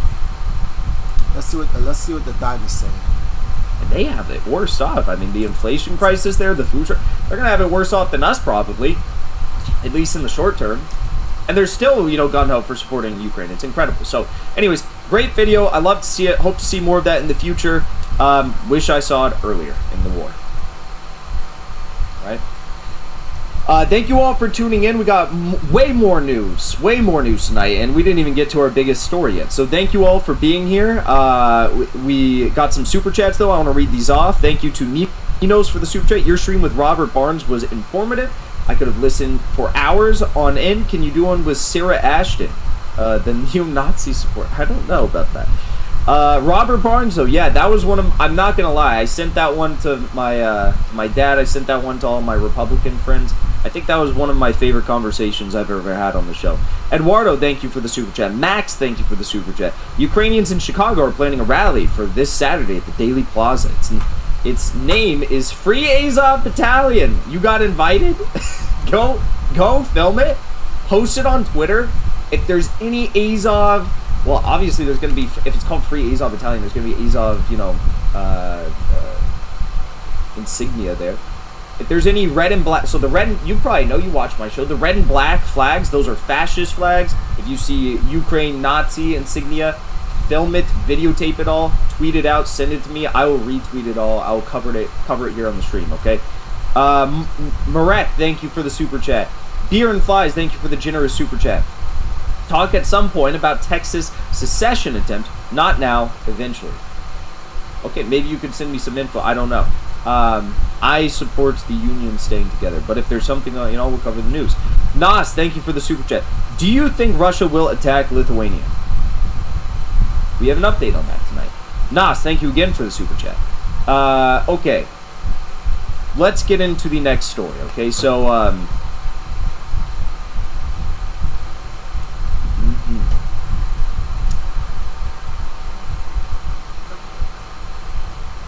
The hell? What did he stop for?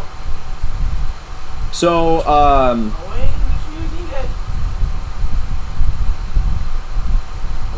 YouTube is deleting his channel? This is great. Alright. By the way, be sure to drop a like, subscribe, do all that great stuff. Thank you so much for all your support, alright? For those of you who weren't here at the beginning, well, maybe I'll keep this little secret for later. Oh, and thank you so much to is that Shane? I think it's Shane. Yeah, Shane, thank you so much for the 5 gifted memberships on YouTube. See, you guys can do the gifted memberships. I don't know how to do it, but there's a way to do gifted memberships, so you can make more people members. Thank you so much. I really do appreciate that. You can do that already? So, let's talk about this. This is really incredible stuff. Let's talk about it in the context of this.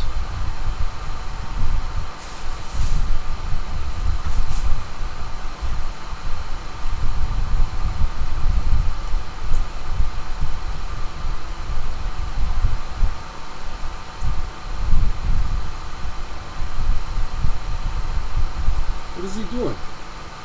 Ukraine's dead or something? Why in the stop sign? Oh, he's probably reading. Okay. So look, we're seeing some worrying signs come out of Ukraine, as if, that's new. So, troubling things coming out of Ukraine, yet again. A presidential advisor to Zelensky, Alexei Arestovich, which he has to be one of my favorite characters in the whole Ukraine saga, without a doubt. This guy is hilarious. Like, he really is, like, a cartoonish figure of this, like, paranoid, schizophrenic guy who's just, like, all over the place. One day he's saying that Ukraine might have to cede territory, whatever. The next day he's saying, no, they're going to take all the Donbass and Crimea, and they might even go to Russia. Well, Arestovich came out with some... Oh, he's also the one that... mistakenly said that it was an Iskander missile that was fired into the Kramatorsk railway station back a few months ago. Was that March? He said it was an Iskander missile, ended up being a Tochka-U missile. Whoops. Anyways, Arestovich, he had some wise words today. It's very embarrassing, They basically, Ukraine, at the start of the war, they were saying, well, like, we want to be a part of NATO, and, we've achieved 3 of 4 major steps to joining NATO at the 2008 Bucharest summit. You guys said that we could join NATO for further accession talks. We have enshrined it in our constitution that joining NATO is our goal, and also passed through congressional or parliamentary majority that joining NATO is of our utmost national interest. So they've basically done everything they can insofar as saying, yeah, we want to join NATO. We really want to be a part of NATO. That's what we want to be a part of, right? To do that. Now, despite all of that, Zelensky, which I'm beginning to wonder, was he supposed to say this or not? Like, was this like a slip of the tongue? Like, what was it? He's never said it again. But when he was on CNN with Fareed Zakaria, and we covered this on the show, and it was just the most eye-opening interview I've ever seen in my life, of any leader, I think. He said, well, publicly, we were told that, we could still join NATO, but privately, we were told that there was no hope of us joining NATO, and the door was to remain, open only publicly. So, public and private positions, it's like Hillary Clinton's presidential campaign.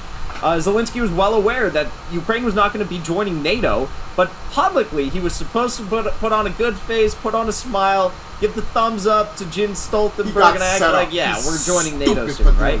I couldn't believe he said it. Stupid. Well, it's very embarrassing that he said that, considering he's now kind of in part taken his country to war over this.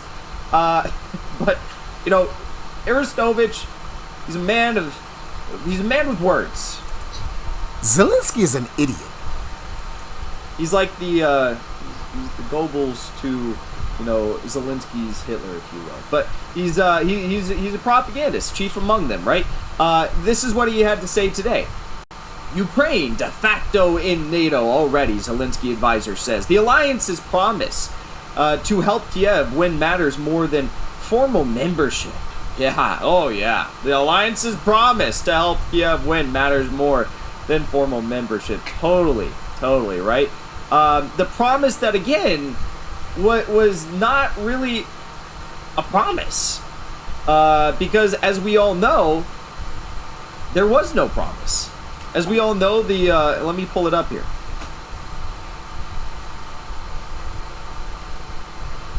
The promise was not really a promise. I was scratching my foot.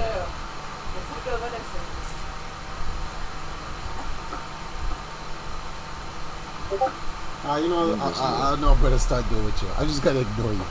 That's what it is. No appreciation. Keep on. Blue, I'm formally dubbed. What? One of the realest. Hey, Blue, what's going on? One of the realest people I've seen. Absolutely love it. Keep it up. This is what happened when you let actors take office. Yes, Keith. And yet, you have called for negotiations with him. This is the thing. Zelensky made the West gas him up. He let the West gas him up. He's an idiot. He actually stupid. They gassed him to do things that put him and his country in the shit. So the real promise was this right here, right? That Ukraine was going to have publicly the doors open to them to join NATO, but privately, no, there was no doors open for Ukraine to join NATO.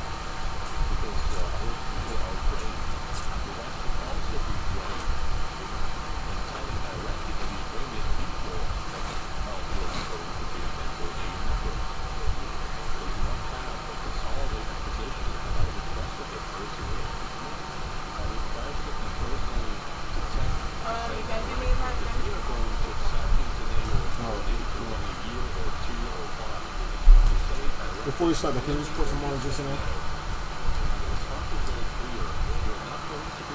In your cup. Comes apart.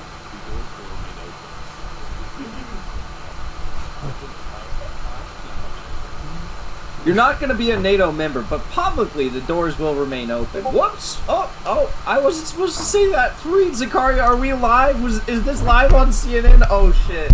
Whoops. Okay, Zelensky, I believe you. Okay, so but anyways, now Arestovich is coming out and he's saying, well, you know, this is a promise that we're going to join NATO. It's a promise. Well, the promise seems to be, according to Zelensky himself, in case you're backtracking on Zelensky's previous statements, that no, you're not going to join NATO. But let's see what they have to say. We'll hear them out. We'll hear them. Ukraine's eventual membership in NATO and the EU is a mere formality, Alexei Arestovich, a prominent advisor to Ukrainian President Volodymyr Zelensky, said on Wednesday.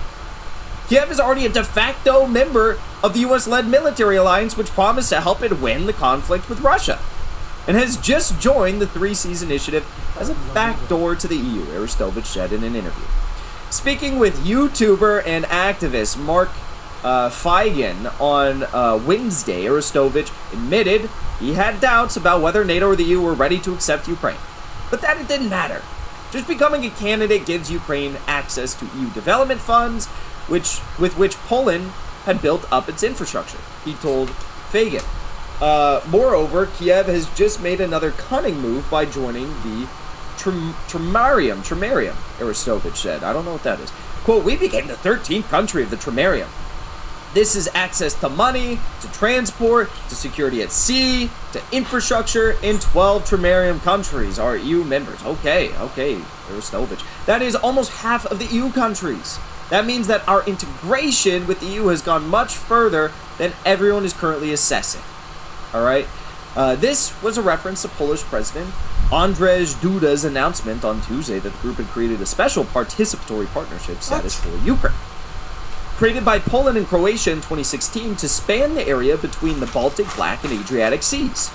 Trimarium has since expanded to Austria, Hungary, Czechia, Slovakia, Romania, Bulgaria, Latvia, Lithuania, Estonia, Slovenia. Its membership does not quite number half that of the EU, which has 27 member states. Arestovich plowed on, however, telling Feigen that Ukraine is a de facto member of NATO.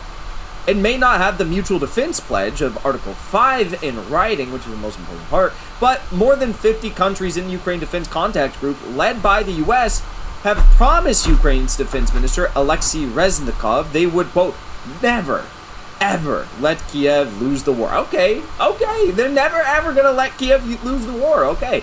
Well, I guess we're just going to have to redefine what the word win means, right? Just like they redefine the word vaccine. U.S. Defense Secretary Lloyd Austin, quote, put the cherry on top of the cake. My man is saying some shit that's going to get him back chatted by saying there should be no doubt that we will lead Ukraine to victory.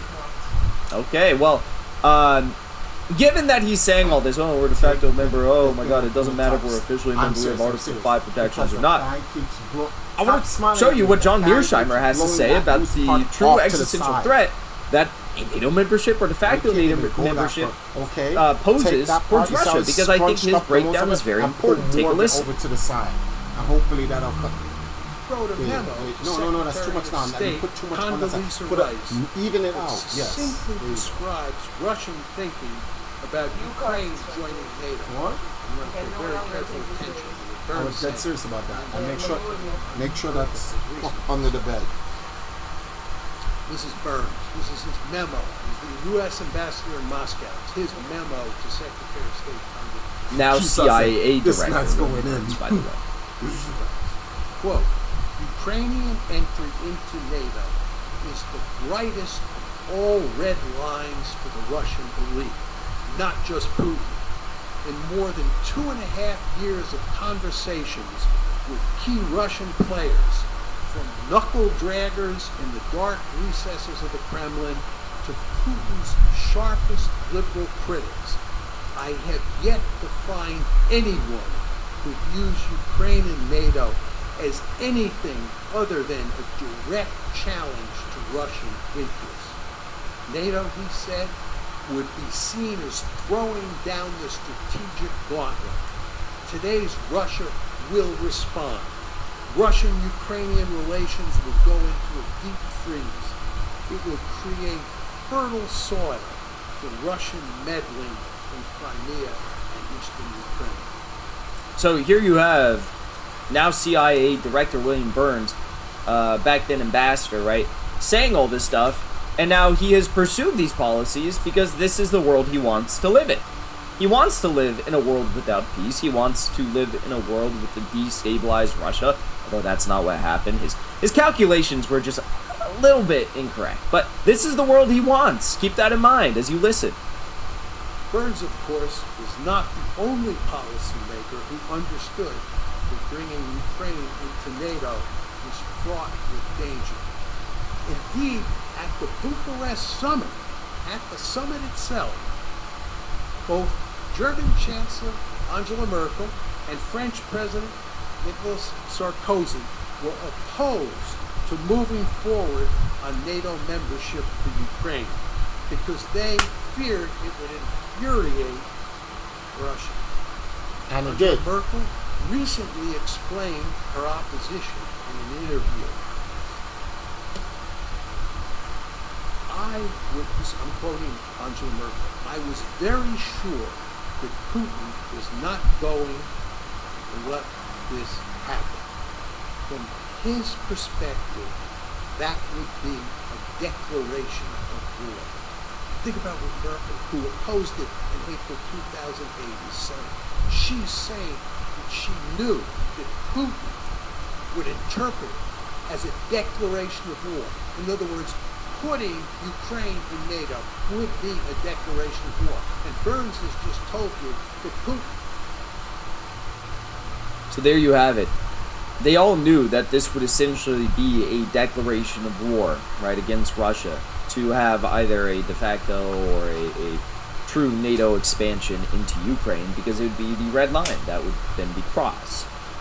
Here you have Ukrainian officials who are regurgitating what U.S. officials and NATO officials have told them about how they are part of a de facto NATO membership, and they're openly saying this now. And they know that tens of thousands of Ukrainian troops were trained in NATO standards. They know that the U.S. was training Ukrainian special ops in the UK. They know all this stuff.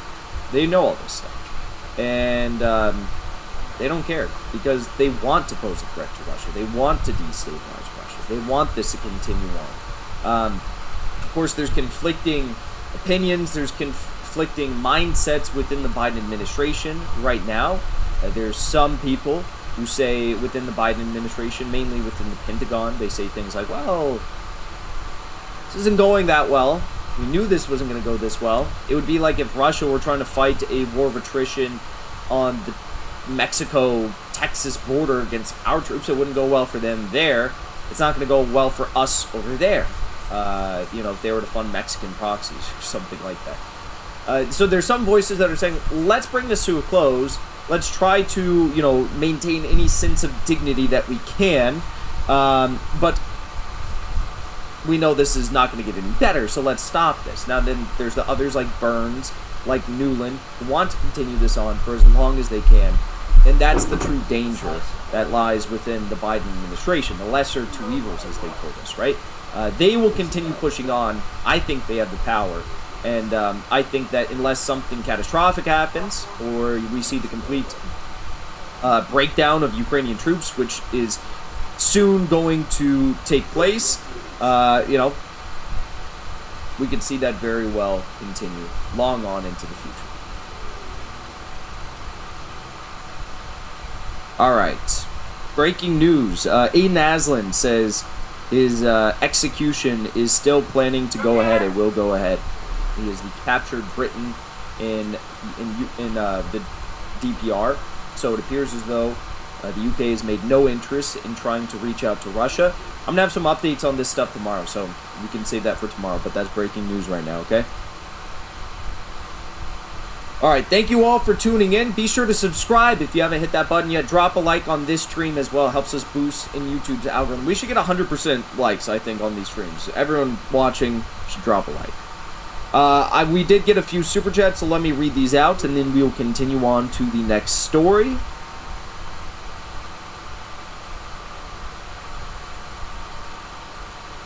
All right, Black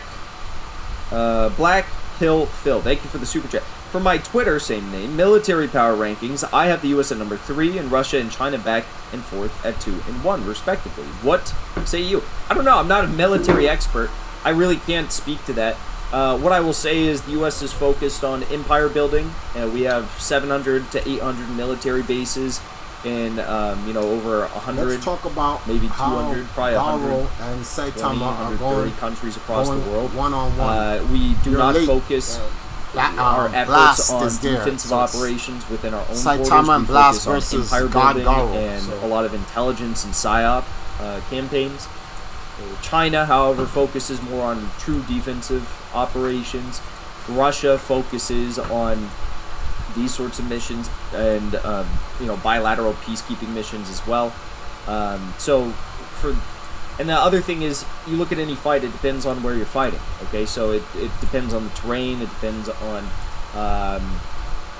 on where your military has been fighting before. It depends how thinly stretched your military is. Overall, I really can't say. I don't think it would be unwise to put China ahead of the U.S. there. And I don't think it would be unwise to say that Russia has had significantly more fighting experience, direct combat experience over the past 10 years than the United States has either, or China for that matter. You look at what they've done in Syria, you look at what they're doing here. I mean, it's a given, right? Breeze, thank you for the super chat. Can you turn up volume on videos you play? No, I can't. It's just how it is. I boost them when I repost them on video, but that's as loud as it goes, so I apologize. Yeah. If there's a way that I could, I would, but I've had that issue for forever, pretty much. And I boost them as loud as I can. But sometimes when people upload videos to Twitter, to YouTube, they upload them so quietly, and despite however much I try to boost it while I'm live, it just doesn't go louder. So that is an issue that is difficult, seemingly impossible to overcome. Okay, anyways, let's get into the next segment here. Thank you to ASaveTMD for the super chat. You linked the Duran Locals page. President Putin has a halo on this link. What does that mean? Let me see. I don't know if I can link it. It's not letting me link it. I'll pull it up on my laptop, maybe see what it is.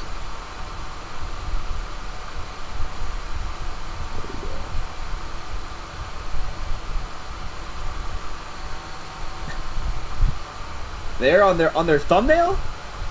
That's a bit of a stretch of it. A bit of a stretch.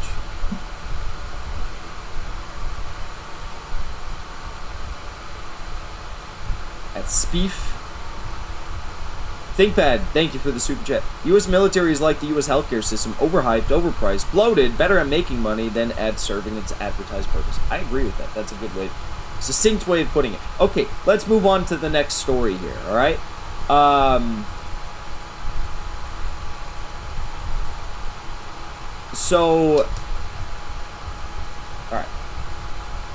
Throughout the war in Ukraine, we've seen Ukraine do a lot of really dumb things. I mean, if you really want to look at the war in its entirety, of course, you can't look post-February 24th onward, though Ukraine's done a lot of really unhinged things since then. You have to go back, though, to the start of the war.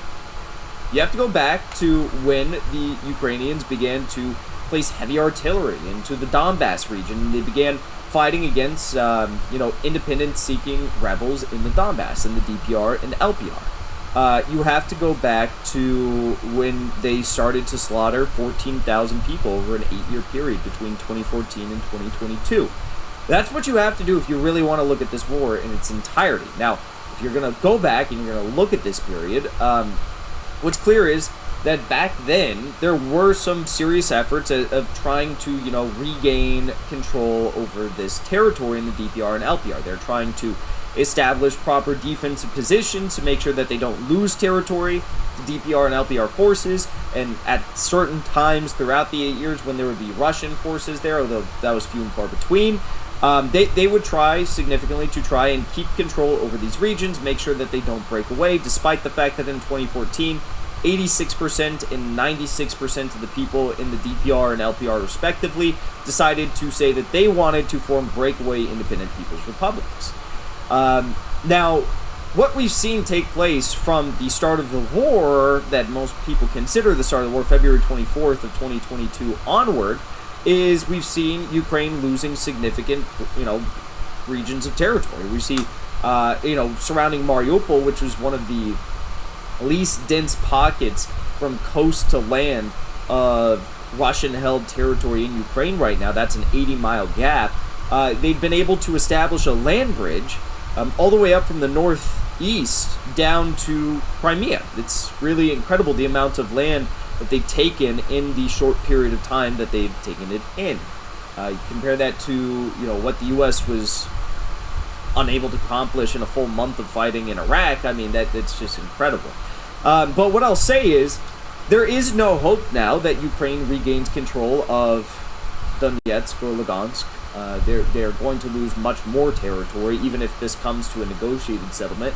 They'll likely lose Zaporizhia, Mykolaiv, Odessa, and all of Kharkiv. In fact, there were some really big developments just over the past few days surrounding Kharkiv and the territorial gains Russia has made there. In fact, some of the Allied fighters with Russia in Kharkiv are actually beginning to now wear the Kharkiv People's Republic's, or maybe that was in Kherson. I forget where it was. They're wearing like the patches that have their flag on them now. So, anyways, it just goes to show that when you see Ukraine shelling civilians in Donetsk or launching Tochka U missiles into a Donetsk city center where there's no military staging, it's just a civilian zone, or when you see them, send two heavy artillery armed helicopters into Klomovo to go bomb civilian residential zones, or you see them go and do, where you do the illegal bombings, the cluster munitions. They do the cluster munitions in the DPR and LPR. These things are all just like, they're just to try and provoke Russia further. They're just trying to piss Russia off. They're just trying to cause civilian casualties. There's no attempt at trying to regain territory. They're not going to regain territory by, launching cluster munitions on a civilian zone or anything like this. And one could also say that potentially this is an effort to try and distract Russia and get them to allocate more forces elsewhere, away from the front lines in the DPR or in Kharkiv or in the LPR, wherever. There's basically two frames of mind. They're trying to just be, there's three frames of mind. They're trying to be genocidal maniacs and just kill civilians because they want those people, they've always said they want those people out of Ukraine. If you consider them, which they are, to be the ideological inheritors of people like Stefan Bandera, who say things like, we want to rid Ukraine of non-Ukrainians, we want to rid Ukraine of Russians and Jews, we want to we profess our support for the crusade of white nations of the world against Semitic-led subhumans. Those aren't things I say. Those are the things that Ukrainian commanders and political leaders have said over the past few years. Then yeah, they want to get rid of these people. Second thing, they want to distract the Russians and get them to, reallocate forces from frontline fights to, protect civilians in these regions. And number three, they want to provoke Russia and get them to do something that might be catastrophic that would then cause NATO to intervene, right? So these are the, three things we can look at when we see Ukraine making these completely unhinged decisions, right? I want to show you some updates, and there's a really big update that we have surrounding Ukraine's indiscriminate attacks on civilian structures and civilian infrastructure and civilians themselves in Russian territory, okay? So first of all, we've seen over the past 2 weeks the dramatic increase in the shelling of the DPR in civilian zones. So here you see a house that's on fire. We've seen markets blown up. We've seen grocery stores that have been lit on fire as a result of cluster munitions. And as of this report, we see 5 people have been killed by Ukrainian shelling of areas in the Donetsk People's Republic. The latter's territorial defense claimed on Saturday, adding that 12 more have been injured. Among the victims were emergency workers who came to put out the fires caused by the initial strikes, but then came under new fire themselves, resulting in 2 dead and 3 injured. So that's what you call a double tap. That's when you hit the people who are responding to an incident. I mean, hitting civilians is a war crime. Hitting civilian infrastructure, that's a war crime. But if you're going to do double tap strike and hit the people, the first responders to the civilian strike, that also is obviously an egregious war crime, okay? So there you see an increase, as we've seen over the past several weeks, a dramatic increase, actually record levels of attacks on the DPR civilian zones there. And Pushilin asked for more Russian forces.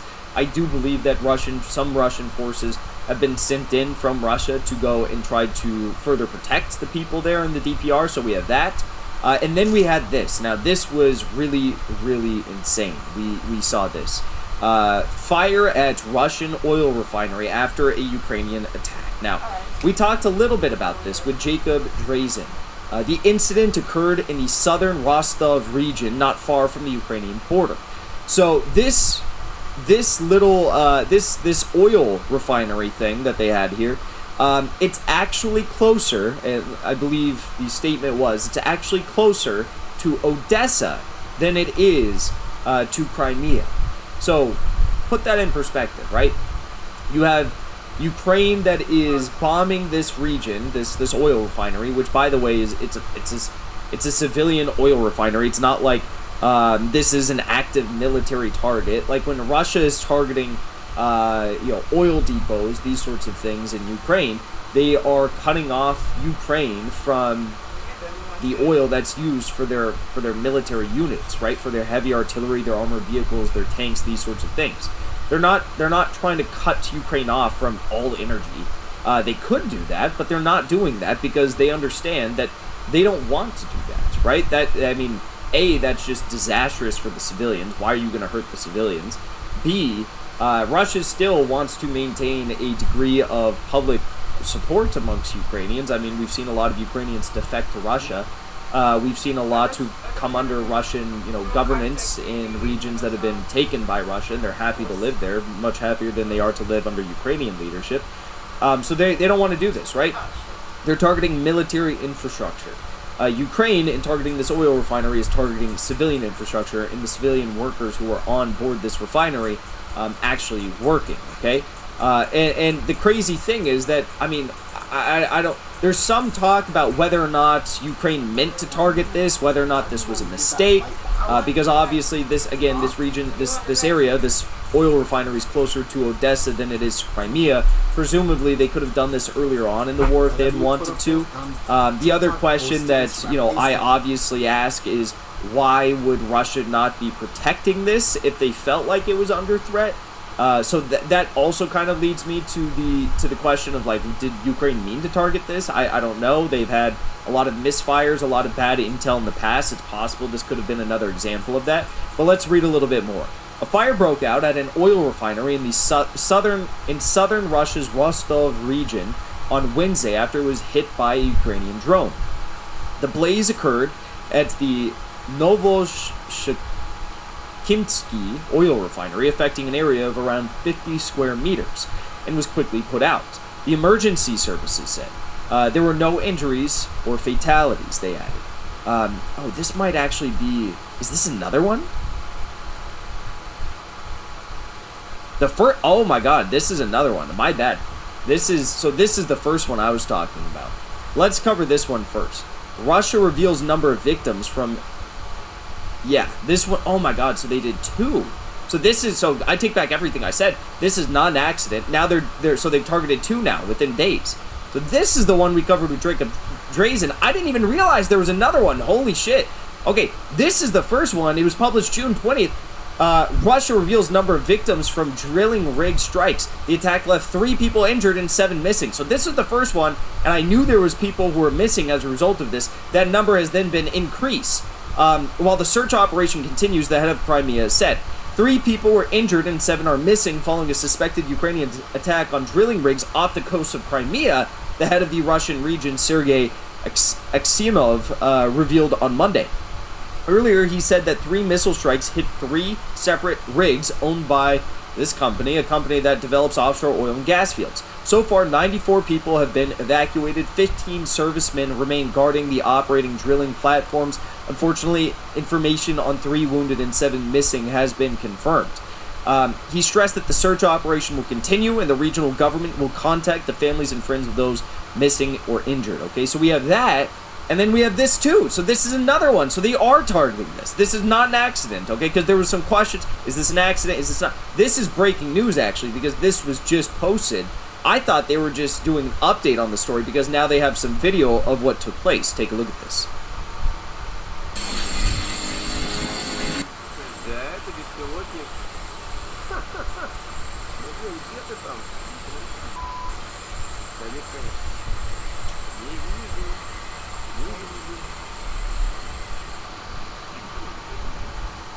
Yep. Wow, they actually straight bombed that shit on purpose. Crazy.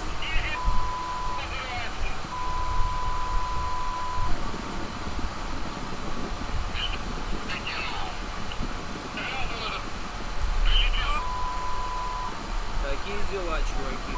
Какие дела? НПЗшку бахнули.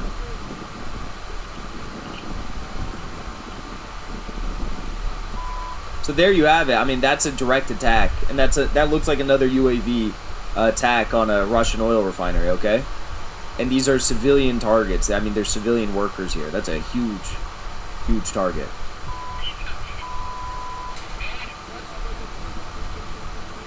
There's another view.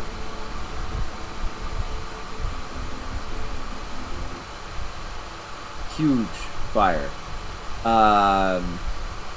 Hopefully no one is injured there. The quality of footage is low, making it difficult to confirm the type of aircraft. The refinery is located some 10 kilometers from the border with the People's Republic of Lugansk.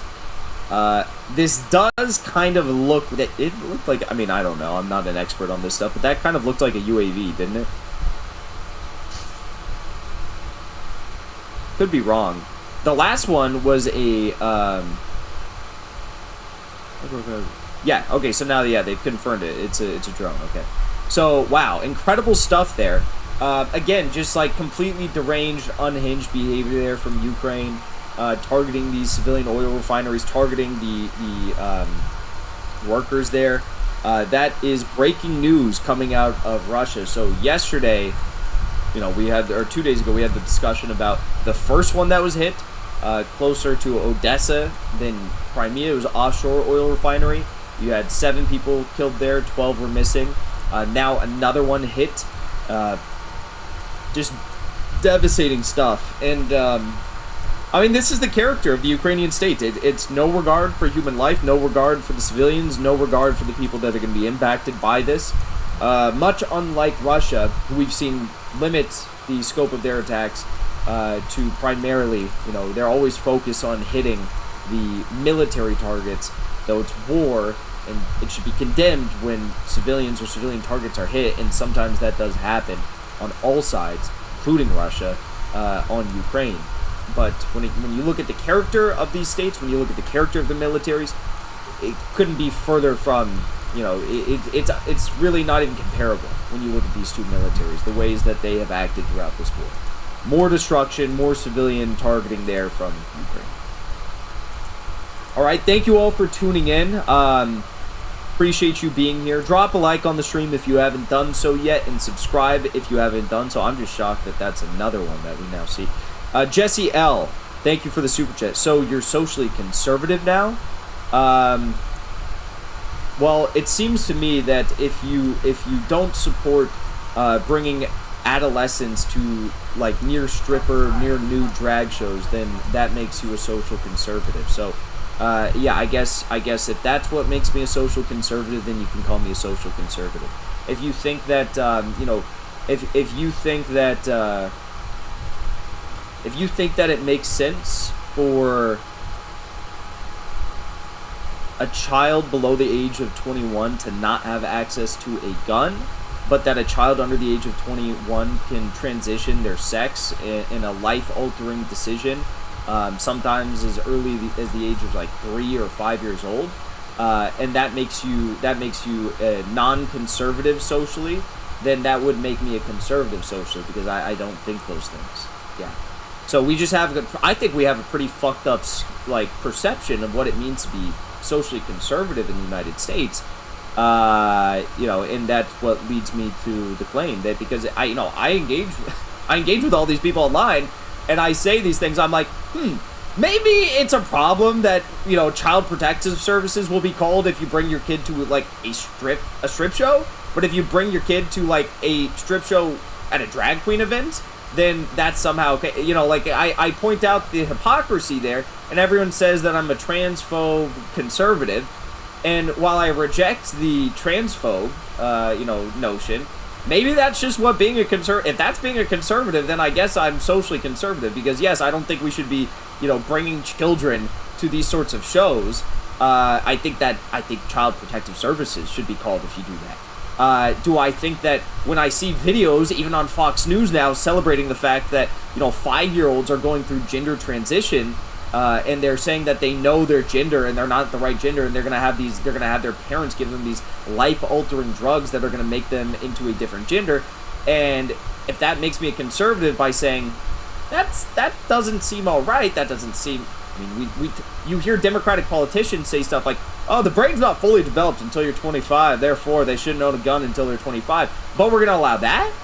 Okay, well, if that makes me a social conservative, then I guess I'm a social conservative. I just don't know. Like, are these the lines we're drawing now? Is this the world we're living in, where we're, like, literally celebrating this stuff? It's insane. It's crazy. Like, people have lost their fucking minds. Lost their minds. And then you get into the stuff with MAPs, MAPs. I don't even want to talk about that.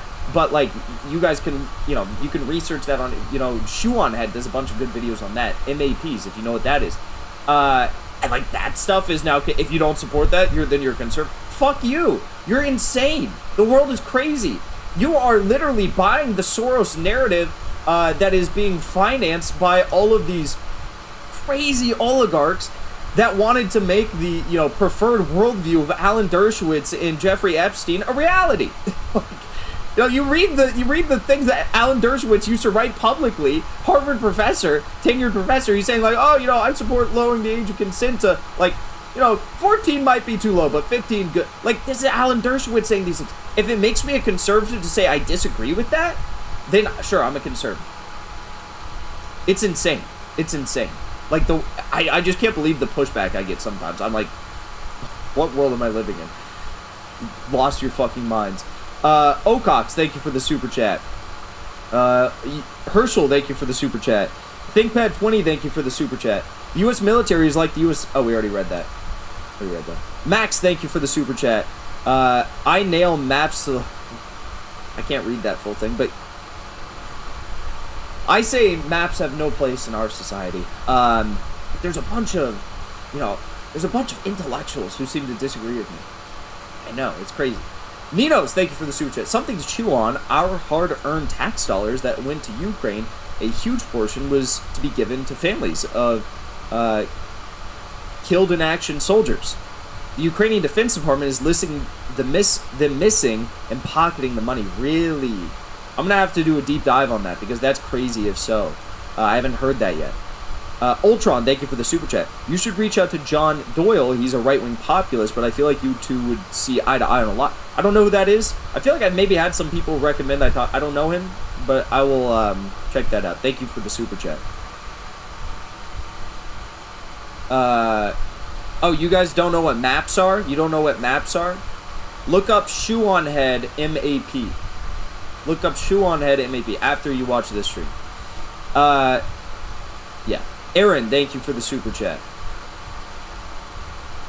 All right, let's keep going here. We got a lot more news to get through. I mean, a lot more.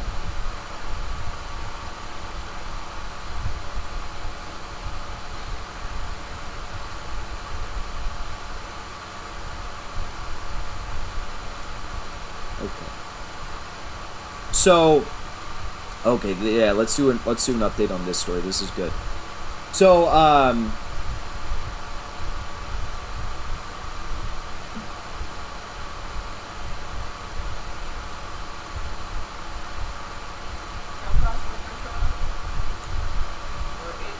okay.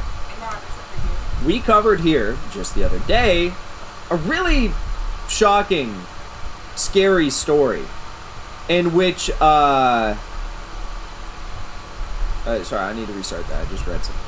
We covered a really shocking, scary story here the other day in which we announced that Lithuania allegedly, at the discretion of the EU, in their 5th round of sanctions that were passed against Russia, decided that they were going to block shipments of Russian goods into Kaliningrad. What is Kaliningrad, you might ask?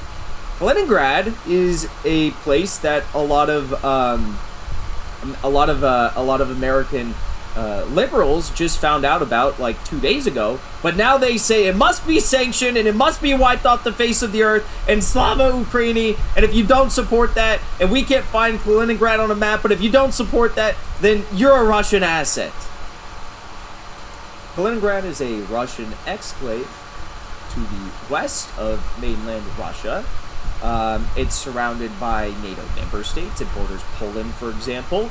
But ever since the end of World War II, there's been an agreement, formal agreement, with the assurances given that Lithuania would allow for railway transport of Russian goods to enter Kaliningrad, because Kaliningrad is a part of Russia.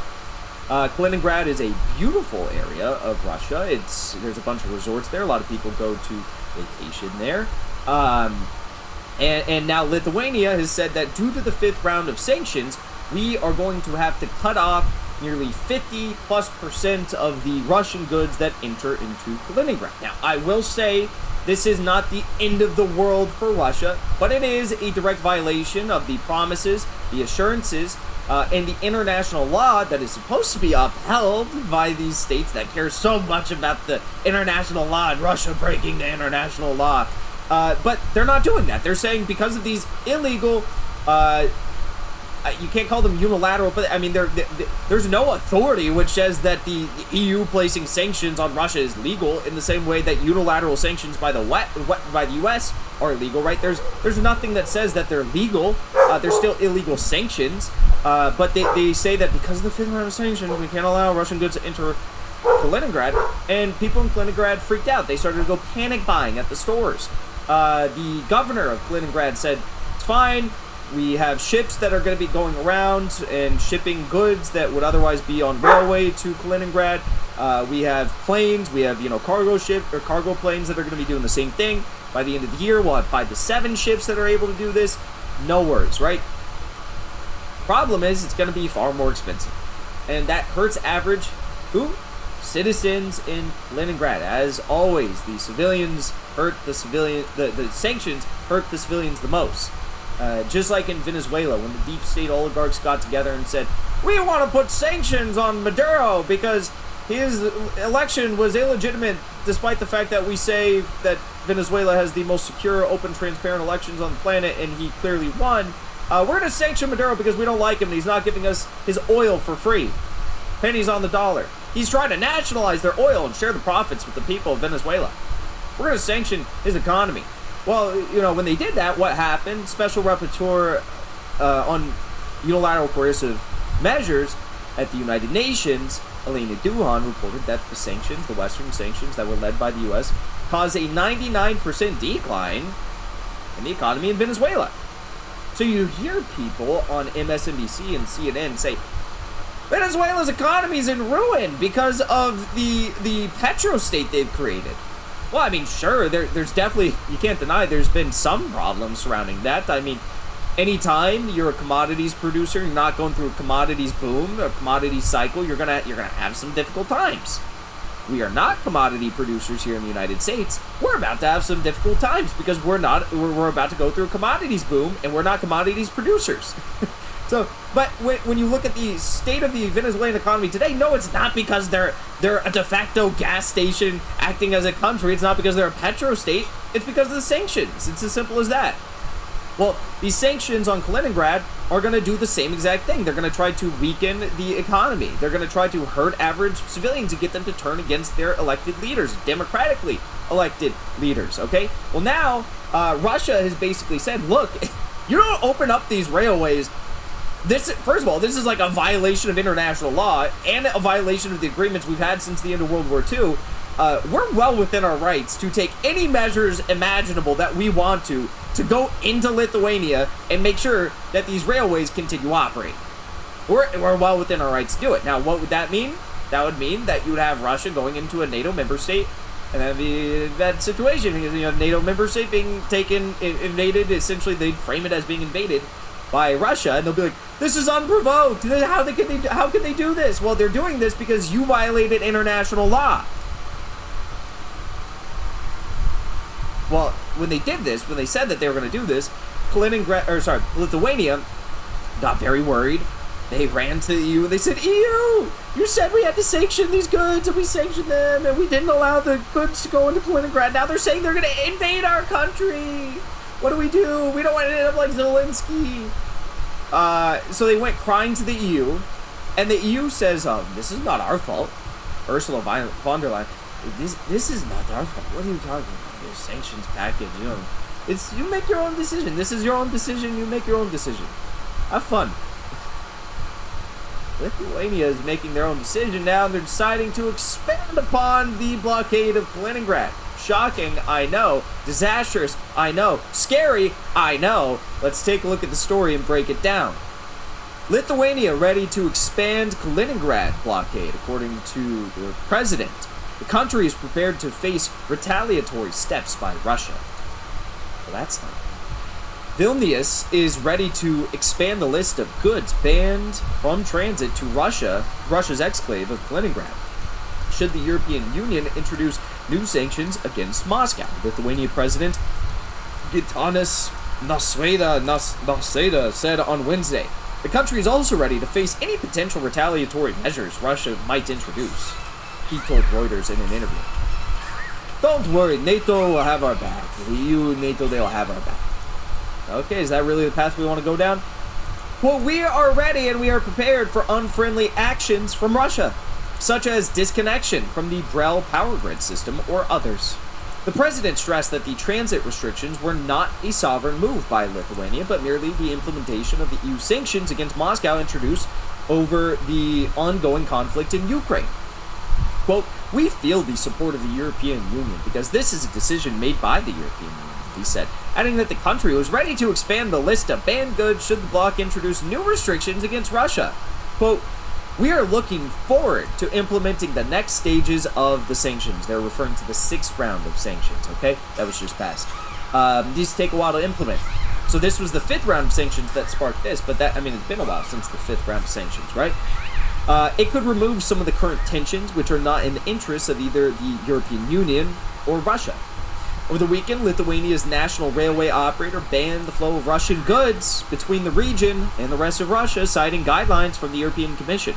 The restrictions have also affected road traffic into the exclave, according to Kaliningrad officials. Both Vilnius and the EU insist that the restrictions do not amount to a blockade of the exclave. Oh, it's not a blockade, technically. It's not a blockade. What do you call it? What do you call it when you say, oh, we're happy to expand the amount of restrictions of goods we're going to allow into Kaliningrad? What do you call that? What do you call that when you disallow people to enter a country? What do you call it? I don't know. I mean, that kind of just sounds like a blockade to me. You know, am I delusional? Or does that sound like a blockade to you? It sounds like a blockade to me, and now they're trying to not act like it's a blockade because they don't want to suffer the repercussions in actuality, though they act like it. Deal with the retaliatory measures. Putin doesn't stand a chance against Lithuania, said no one ever. Crazy stuff coming out of Lithuania and the European Union. But I'm not surprised given how this war and the sanction warfare has gone thus far. Okay, you guys, thank you for being here. Thank you for tuning in. Appreciate everyone sitting in the super chats, by the way. I don't do sponsorships. I don't do advertisements. So your support keeps the show running. Thank you so much, everyone. If you want to support me further, you can join my Patreon or my locals page using the link I just sent in the chat. There you go. Thank you so much. And I think we got a few super chats, maybe a few here, so let me read these out, and we'll get into the next story. Publius, thank you for the super chat. Concerning corrupt conservatives, Google Bill Barnes' father. He employed Epstein and then went on to write a dystopian eugenics novel, creating the plan to enact the Epstein N.M. New Mexico Ranch program. Max, thank you for the super chat. Russia scheduled maintenance this weekend on power grid that starts from Belarus and goes through all 3 Baltic countries and ends in Kaliningrad. Good timing. We'll see. Shane, thank you for the super chat. You said, let's get some oorah in the chat. Thank you again. You said, looks like Lithuania is trying to poke the Russian bear. How did that work out for Ukraine again? OG Smirnoff, thank you for the super chat. Look up Military Summary channel on YouTube. He puts out by far the most detailed explanation of military actions on the map in Ukraine. Shane, thank you again. The West packed their criminals and thieves in Washington to plan their next move against Russia, but failed to send a single soldier. Putin wins again. Alright. And big thank you to Melody for the Rockfin tip. He said, hey Jackson, thanks for continuing to speak the truth and especially speaking out about the psychos at the World Economic Forum.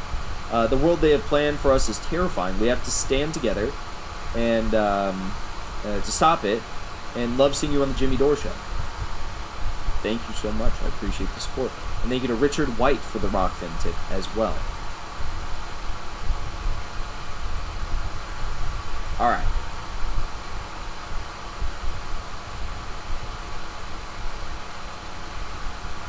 Okay, everyone, be sure to drop a like on this stream. Let's get it to 5,000 likes. We're at 3,000 something. Let's get it to 5,000 likes and subscribe if you haven't subscribed. If I could have the same amount of likes he got and the super chats he have, we'd have been able to pay for this. Oh, there it is. I was like, where is the story? I've been looking for it because I wanted to cover this story. Where's the story? I find it. It's hidden. Okay. So, this is very, very interesting news. We're going to have a big update on this tomorrow. And I'm going to do an earlier stream tomorrow. So, couldn't have been a worse time for the United States to pick an economic fight, let alone a battle of military superiority with Russia. We're about to go through a commodities boom. You had several years of an inflation crisis, several years of lockdown, several years of the bubbling up of the supply chain crisis. They're all manifesting into what we now are witnessing today, and it's being exacerbated by the isolationist policies we're pursuing against. Is the stream okay? Is the stream good? We good? Let me just make sure we're good. I think we're good, okay. Let me know in the chat if we're good. Okay, we're good. Okay. Let me restart that over. I had something that popped up on my screen that said, like, no connection to stream. Stream will end shortly if you don't reconnect. Weird. Okay. So what was I talking about? Okay. I won't restart it entirely. I've already been talking for a minute. Terrible time for the West to pick a fight with Russia. I mean, they're a commodities producer. We're about to go through a commodities boom. And it's just terrible. I mean, we're pursuing these isolationist policies against major commodities producer right when we're about to go through a commodities boom. Makes no sense at all. Right? We have this energy crisis that is ensuing, and we think, yes, let's cut off, and let's have the EU cut off their major energy supplier. What? Well, that's what they did, and the whole time we were watching this, and we're like, why are they doing this? This is crazy. But they did it anyways, and now they're suffering the consequences. But hey, there's a few countries that have gone the other way, and they've said, no, Ursula von der Leyen, let's not do that. Their names include, but are not limited to, giants such as India, China, South Africa, and Brazil. These are the nations that currently make up what is called the BRICS Alliance. BRICS. BRICS. Now, that alliance name is about to become a little bit longer, I think, and we're going to have an update on that in a second. I don't know what they're going to call it. Trouble. But first, I want to show you what BRICS is discussing their plans for the future might be. This is really incredible stuff. Come off the US dollar. BRICS developing global reserve currency. Come off the US dollar. It will be based on a currency basket of the 5-nation bloc, according to the Russian president. President Vladimir Putin said on Wednesday that the BRICS countries, Brazil, Russia, India, China, and South Africa, are currently working on setting up a new global reserve currency. Great timing, I might add. But the issue of creating an international reserve currency based on a basket of currencies of our countries is being worked out. So you have, the rupee, you have yuan, you have ruble, of course. You have all the in Brazil. You have the real. They're working out the details and how they can develop some sort of alternative international reserve currency. Okay. According to the Russian president, the member states are also developing reliable alternative mechanisms for international payments. Earlier, the group said it was working on setting up a joint payment network to cut reliance on the Western financial system. The BRICS countries have been also boosting the use of local currencies in mutual trade. Yes, 100%. Now we're also seeing this news. BRICS leaders to discuss de-dollarization efforts in the group's expansion. Russian President Vladimir Putin will take part in the 14th summit of BRICS groups. Countries, Brazil, Russia, India, China, and South Africa, that will take place via video conference on Thursday. According to the Kremlin press service, the China-hosted meeting will focus on political, economic, cultural, and humanitarian cooperation. There also are plans to discuss pressing global and regional issues. The group's expansion is expected to be one of the main topics on the agenda. In May, China suggested launching discussions of the issue, and the Russian Foreign Minister Sergei Lavrov said that Argentina and Saudi Arabia have expressed interest in joining BRICS. According to experts, other potential candidates include Bangladesh, Egypt, United Arab Emirates, and Uruguay, who joined the BRICS New Development Bank last year. In addition, analysts point out that events held on the sidelines of the BRICS Foreign Ministers meeting involved representatives of Indonesia, Kazakhstan, America's Nigeria, in trouble, and Thailand. So you've got all these major countries, right? Many of which used to be U.S. Western aligned countries within the Western sphere of influence, who are now saying, I don't know about that. This whole BRICS thing is kind of enticing. Let's learn more. Ways to reduce the role of the U.S. dollar in financial transactions between member states will be another focus of attention. I mean, yeah, if you're going to be doing trades between Russia and India or China and Russia, why would you do these in euros and dollars? It makes no sense. Of course, you want to do these in preferential currencies. It's going to be way better for your economy and for your currencies on the global stage. The Russian president stated earlier that together with other BRICS nations, Moscow is working on alternative mechanisms of payment. Putin emphasized that Russia's financial messaging system was open for banks from other BRICS countries to join. According to Putin, efforts are underway to create an international reserve currency based on the basket of BRICS currencies, and Russia's mere payment system is expanding its global presence. They would love to have Africa begin working with them further there. On June 24th, the Russian president will address a BRICS meeting that will also involve the leaders of a number of other countries. So we are going to be providing updates on all of this surrounding what they're discussing, de-dollarization, mirror system, the new international monetization payment systems, and also taking a look at the expansion of BRICS. Where I'll provide updates on all this. This is huge news. But the last thing I want to show you with regard to this is that Colonel Douglas Macgregor, Trump's former Pentagon senior advisor, who we actually had here on the show a few months ago, he actually had some words about how a lot of the world who used to be part of the Western Hemisphere is looking other ways right now. So take a listen to what Colonel Douglas Macgregor had to say about some of this exact stuff.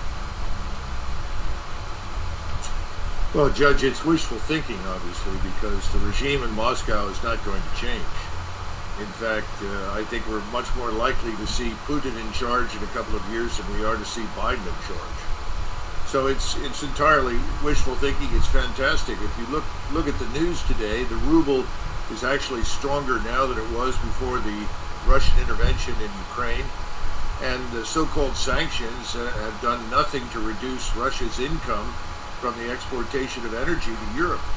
So on the whole, I'd say, yeah, I'm not surprised about the regime change admission, But it's utter nonsense. It's fanciful. It's not going to happen. The great fear I have at this point is that we will insist on waging proxy war using whatever is left of the Ukrainians from Poland. And that's dangerous because that could potentially pull the Poles into this destructive mess. I just don't see anything good coming out of it because we're not prepared to step forward and say enough's enough, enough damage, enough blood's being spilled. Let's work out some sort of agreement with which everybody can live. In other words, we're not really looking for an end to the conflict. We would prefer, I'm afraid, to see it go on perpetually, frankly, to do as much damage as possible, not just to Russia, but to everybody in Eastern Europe. It's tragic. Well, I've spent time talking to people on the ground over there to the extent that I'm able. And more interestingly, within the last few days, I've had the opportunity to sit down and talk to some individuals who are recently returned from Russia, Ukraine, Poland. And they've all told me the same thing. And by the way, the same thing he's about to go on and discuss about the situation on the ground in Ukraine is not a surprise to the rest of the world. I mean, you look at countries like India, Brazil, you look at countries like say Iran, Syria, you look at what China is witnessing right now, they understand what's happening in Ukraine. I mean, there's a lot of people in the United States who I think are beginning to wake up to what's happening, but all of Western Europe is completely brainwashed.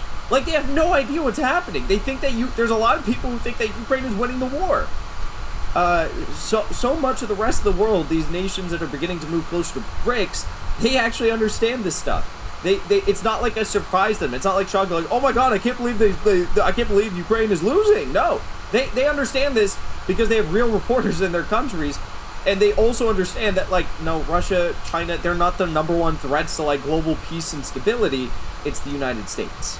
That it's not just a question of Putin's approval rating, which is up in the mid 80% range. It's more than that. The recruiting stations for the Russian army are chock full. People are volunteering to fight in Ukraine. The support for him and for his policy inside Russia is overwhelming. So I think that's one reason why it's all fanciful. The other reason is very simply this.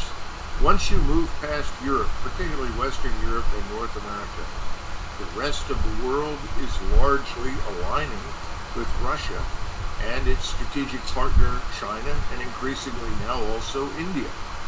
So you're talking about the rest of the world that doesn't see the urgency under any circumstances to damage Russia. I don't know. I think what he'd like him to do is obviously join this anti-Russian crusade that the Biden administration wants to lead on the economic and ostensibly on every level. And I don't see that happening. India has a long-term relationship with Russia that goes all the way back to its declaration of independence. They have good relations. They buy each other's equipment. They buy each other's commodities. I see no evidence that we are going to drag India. Okay, so what he goes on to say there is that, basically, we're driving all these nations together, further together. India is further together with Russia and China than we would have ever predicted they'd be at this point in the war, at the start of the war. And there's a few voices who called this out. We were among them. Colonel Douglas McGregor was chief among them. When I had him on the show, what did he say to us? He said, if you think that, this is going to cause a new Sino-Soviet split, think again. If you think that China is going to allow Russia to fall, think again. They share a border. What do you think is going to happen? Of course, China will not let Russia fall, and we've now seen Russia become the number one supplier of oil to India. India is refining that oil, and they are sending it over to Europe, where they are being paid a hefty price because oil prices are way up as a result of the global benchmark increasing because of the EU sanctions, so on and so forth. And then we also see, the trade with China, not just oil, not just natural gas, but all trade with China, primarily due to the energy trade, though, is at a record high. Record high. You have to be so brain dead to not understand that this is exactly what was going to happen. Okay? And unfortunately for us, our leaders all thought this wasn't going to happen. Because the U.S. leaders are They did stupid. it to themselves. It's as simple as that. All right. Let's see here. So I think we got a few super chats. Thank you, everyone, for tuning in. Read these off as we always do in between the segments. So let me get to these, and then we will continue on here. Tanui, thank you for the super chat. Why did you move to LA? Why not San Diego? I've got a lot of friends in LA. Controlled Demolition, thank you for the super chat. Enron and all the kleptocrats wrongdoings in WTC7. I met a lady at a bar who trades grains in South Dakota. Too bad we make ethanol. Thanks. Dave May, shout out. Thank you for the super chat. Stream has been solid for me. Here's here's 1 Biden gallon of gas on me for fighting the good fight, Patriot. Have a good one, man. Thank you. I hope you're doing well. Publius, thank you for the super chat. I'm not bragging, but I was basically the only one who was talking about the basket of currencies issue. This is a clear and present danger to the U.S. Yeah, I agree. Ninos, thank you. NATO is worthless. I think Russia should go all out, dismantle a few dug-in countries, and the rest will just follow. It's nothing but a money pit. Claudio, thank you. Hinkle Squad, hit that like. Good reminder. Thank you. Yes. Okay, and thank you to Lloyd Tackwell. Why are there no Democrats criticizing Biden? Did you see Bobert's tweets today? That should have been AOC tweeting. Are they threatened or sold out? Sold out, without a doubt. I mean, they're going along with it. And I think, given some of their histories, I think we are a bit, some of us who fell for them, maybe a bit naive not to see it before. Jura, thank you for the super chat. Left is best, thank you for the super chat. One good thing about this shit show, escalating countries into a multipolar world. We're definitely there. This is the dividing line. I think Crimea was really the dividing line in the sand, but this has just reaffirmed everything, right? All right, let's continue on here. So let's get to this. We are still gonna be talking about Colombia later, so don't worry if you came to see that. I know there's a lot of controversy over that, but we will be discussing that later. Okay. Explained history. Thank you for the super chat. Thoughts on Serbia during Yugoslav wars? Well, I'm gonna be honest. I'm not an expert on this. As for explained history, you could probably explain this even better than I can. But as for like the position that was taken by so many during the wars and during the NATO bombing of Yugoslavia, like it's just insane to me that things like this and things like the war in Ukraine can have question marks around them in history. Like, that's kind of what I figured the Ukraine war was going to be at its start. I said that. I said, I think this is kind of going to be, like, the way it's remembered in history. Which I actually disagree with that now. Because the difference between this and that is this has, as we just discussed from that super chat with Left is Best, it has completely global order upending ramifications that will never be forgotten. But what I was going to say was that in the same way that with, like, you had Bernie Sanders that, professed his support for the NATO bombings of Yugoslavia, it's like, there was this weird question mark around, like, oh, what was the deal with that? Like, how do we feel about this? There's, like, question marks around. No, I think with, I think this is going to be much different. But, I don't know. How do you guys think history will remember this moment? Tassos, thank you for the super chat. So wait, let me get this straight. LOL, India is buying Russian oil at a discount and then marking up the price of the West. Is that correct? Not entirely. I simplify it just for the purpose of being timely. But according to India, what they're doing is they have private companies that buy oil. And it's up to those private companies to buy the cheapest oil that they can find on the market. If it just so happens to be Russian oil that's the cheapest for them, and they buy Russian oil, which they're buying a lot of Russian oil right now, which indicates that, yes, Russian oil is the cheapest for them. Then they refine a lot of oil, too, and they take their refined oil and sell it to Europe. Now, could one make the argument that the Russian oil is the oil that's being refined and then sent over to Europe? Yeah. Is that happening? Yeah. Could one also make the argument that India is using the Russian oil for their own purposes, and they're not taking the Russian oil for cheap and then uppricing it, upselling it to Europe? Yeah, I'm sure it's a mixed bag. Now, when Jaishankar, however you say his name, the foreign minister of India, was speaking at Globsec 2022 to that insufferable Brit who was interviewing him, he basically said that. He gave a very diplomatic answer. He's like, oh, we tell them to buy the cheapest oil, and they buy the cheapest oil, and then that's, we refine oil, and we sell the refined oil, and that's how we sell the refined products. That's how it works. So it's not like they give a political response. It's probably a mixed bag. Is India benefiting from the situation? Without a doubt. Without a doubt. All right, let's move on to this. So,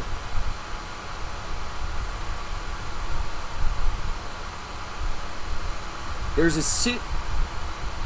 similar situation that is unfolding right now to what we saw take place in the Azovstal steelworks bunkers in Mariupol. If you remember, in Mariupol, the city was 99.99999% controlled by Russian forces for quite a while, and the Russian forces decided to basically surround and cut off all exit points of the Azovstal steelworks factory, where you had a bunch of Azov Nazis hiding out in the underground bunker systems with Marines and with some foreign mercenaries, okay?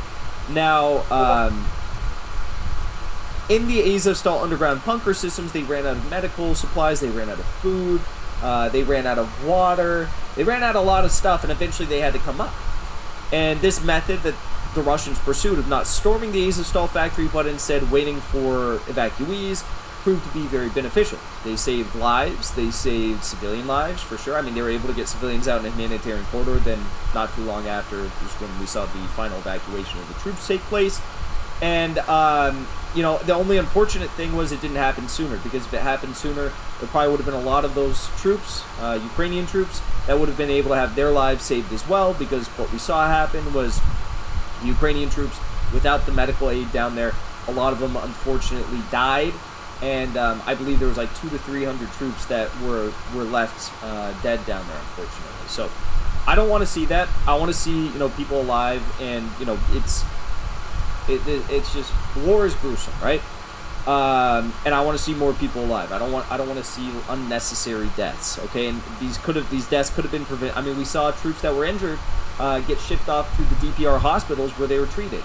We also saw earlier on potentially one of the deaths. We saw people down in the Azovstal bunkers whose entire legs were turning green and purple and black because they had gangrene, and the gangrene was moving up their leg, and they had no medical supplies down there to help these soldiers. Okay, in war, you have to understand, it's not just that like, oh, you have these crazy casualties that take place. One of my best friends was actually a medic in NATO in Islamabad.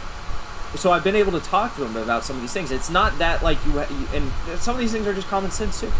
It's not just that you have like these massive casualties that take place and that's the focus. A lot of what medics do in war is making sure that soldiers are well equipped, well prepared, and know what to do if they, for instance, get an infection in an open wound, right? You have to be able, even if it's a small wound, you have to be able to treat that, and you have to be able to address that immediately, because very quickly that could turn into an amputation. If you're at war, if you're going through the wilderness, if you got bugs, if you got diseases, you got infections, these things, you're out in the you're on the elements. So that's what we saw unfold in Azovstal. Now, we're seeing a similar situation unfold in Azot. The Azot chemical factory, it's a nitrogen factory in Severodonetsk. Now, Severodonetsk is, again, like Mariupol, it is almost all controlled by the Russians. The Ukrainians actually blew up their own bridges into Lysychansk because they realized that, like, oh my god, like, the Russians are going to make their way far quicker over here unless we blow up the bridges. But in blowing up the bridges, they cause a lot of their troops in Severodonetsk to be captured over there. They're essentially like they're stuck over there in Severodonetsk now, And we've heard this from even Americans who are on the ground, American service members talking to journalists at the Rolling Stone, discussing the fact that you have, like, Ukrainians blowing up their own bridges while troops are on the other side of the bridges. Bad situation, okay? Bad situation made worse when they do stuff like this. Now, a lot of these Ukrainian troops in Severodonetsk have been pushed back to a region called Azot, the Azot chemical factory. Initially, it was estimated, according to like DPR, LPR officials, that there was only 500 troops in there. Now we understand that there's civilians in there, and the civilians are being held hostage. They're not allowing them to go through these civilian humanitarian corridors. And we also know that there's probably far more than initially expected, probably over 1,000 Ukrainian troops that are hiding out in the Azot Chemical Works factory complex, okay? So I want to show you what's going on. This is the site that we saw in the Azovstal Steelworks complex when they surrendered. You saw Russian troops walking out one by one.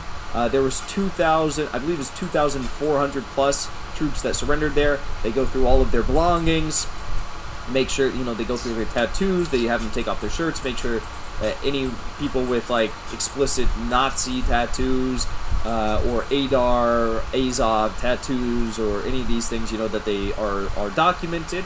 That was the scene at Azovstal, okay? Well, now, even the ISW, the Institute for the Study of War, is admitting Ukrainian officials are emphasizing that this week will be decisive for Russian efforts to take Severodonetsk, where Russian forces will likely attempt to clear the Azot plant and complete encirclement operations by driving up the T-1302 highway.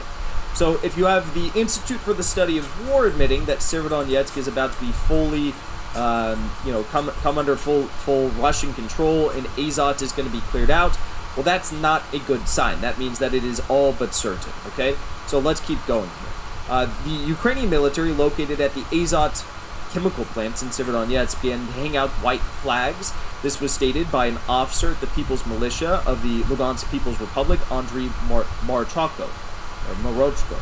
So, I saw this also on Intel Slava Z Telegram. I also saw this on, what's the name? The ASB Military News Telegram. I've seen it reported a lot of places. There are some signs that white flags are being hung up outside the Azot chemical factory. This is one group of Ukrainian soldiers from the Azot factory in Severodonetsk who have surrendered to Russian allies. As you can see, pretty much the they're doing it pretty much the same way that they did in Azovstal. You have them coming out one by one. It's nighttime, so they had them with handcuffs on, just to be safe, and they are taking them out. These are captured Ukrainians from the Azot chemical factory complex. So you're beginning to have these surrenders take place. Here's some more troops that were captured in Severodonetsk. Ukrainian troops, all right? You have this as well. This is the site that you're seeing now. Because they've blown up, the Ukrainians have blown up their own bridges. Look at this. Only in Ukraine, first you blow up the bridge to force your troops to face the Russian army, meaning that they force them to remain on one side of the Sversky Donets River. Then you deliver supply to the Azot plant in Severodonetsk like this. They're having to go across the river, which, by the way, is dangerous for them. And then this is the mass surrender of more soldiers in Severodonetsk. You know, it's an unfortunate sight. None of this had to happen, but now we're here, and fortunately, some men are deciding to put down their arms, say that we want an end to this, and we're not going to continue these stand and fight orders from Kiev, and I think that should be. We should recognize that, hey, look, people putting down their arms is a good thing. That means that we're probably closer to an end of this war, and that's now what we're seeing in Severodonetsk in the Azot factory. Of course, there's still viral videos circulating around. I don't know how recent they are, of what appears to be active firing from the Azot chemical plants factory complex, but it looks like, even according to the Institute for the Study of War, we're about to see Severodonetsk come under complete Russian control, including the Azot factory. Alright, let's read off a few of these super chats, and then we will get into the next story. Thank you for tuning in. Thank you for being here. If you haven't dropped a like yet on the stream, do it right now. Help us reach 5,000 likes. And subscribe if you haven't done that yet. Alright, we'll start off here. Sam, thank you for the super chat. I saw an interview with Colonel McGregor and Napolitano recently, and he suggested that crime is increasing in Europe, where Ukrainian refugees are fleeing to. Have you seen anything in the media about it? I actually haven't, but I wouldn't be surprised, because if you remember at the start of the war, Zelensky let out a bunch of violent criminals to go and fight, presumably to fight in the war. He let out a bunch of violent criminals from prisons in Ukraine, men, because he wanted them to go fight. And then he gave a bunch of people on the streets weapons, just started handing out guns to everyone. But then we've seen reported recently that there was an estimated like 200,000 Ukrainian service members that were supposed to be enlisted to fight, these men and these like people who were conscripted to fight, that never ended up fighting. Some of them are definitely in the countryside, at countryside homes with family, with grandma, whatever. Some of them probably fled the country. Some of them may have been able to evacuate as refugees. I don't know, but I haven't seen reports on this, but I wouldn't be surprised equally. Ninos, thank you for the super chat. You said, I'm going to push back on this a little bit, but you said we need Trump, DeSantis, McGregor, and J.D. Vance to replace Mitch McConnell. Trump will get us out of NATO and make Russia and China allied countries. I think that's wishful thinking. Trump approved the sanctions on China. Keep that in mind. He did bend the knee eventually for what reason, I don't know. Was there a threat of an impeachment like there was with, him pardoning Julian Assange? But eventually, yeah, he did bend the knee to Pelosi and to Schumer, and he placed the sanctions on China. But as much as he didn't want to. DeSantis, we don't know anything about DeSantis' foreign policy, and I'm going to be completely honest with you guys. I think DeSantis is a shill. I think he's going to be a deep state asset that's meant to turn MAGA people against Trump and bring them over to someone else, someone younger. And that's going to be DeSantis, and then lo and behold, he's going to have a terrible foreign policy. That's just my prediction. We really don't know. I like McGregor. J.D. Vance, don't know a lot about him. He's got good things to say about Ukraine. But I think that's wishful thinking. I don't think these people are as ideologically inclined as we might hope them to be. Massimiliano, thank you for the super. Hey, Jackie, when's Alexander McKay from the Red Star Radio coming on? Everyone would benefit from his insight. I don't know. I don't follow Alexander McKay.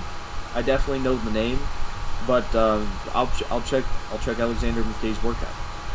Tassos, thank you for the super chat. So wait, let me get this straight. Oh no, we already read that. Okay.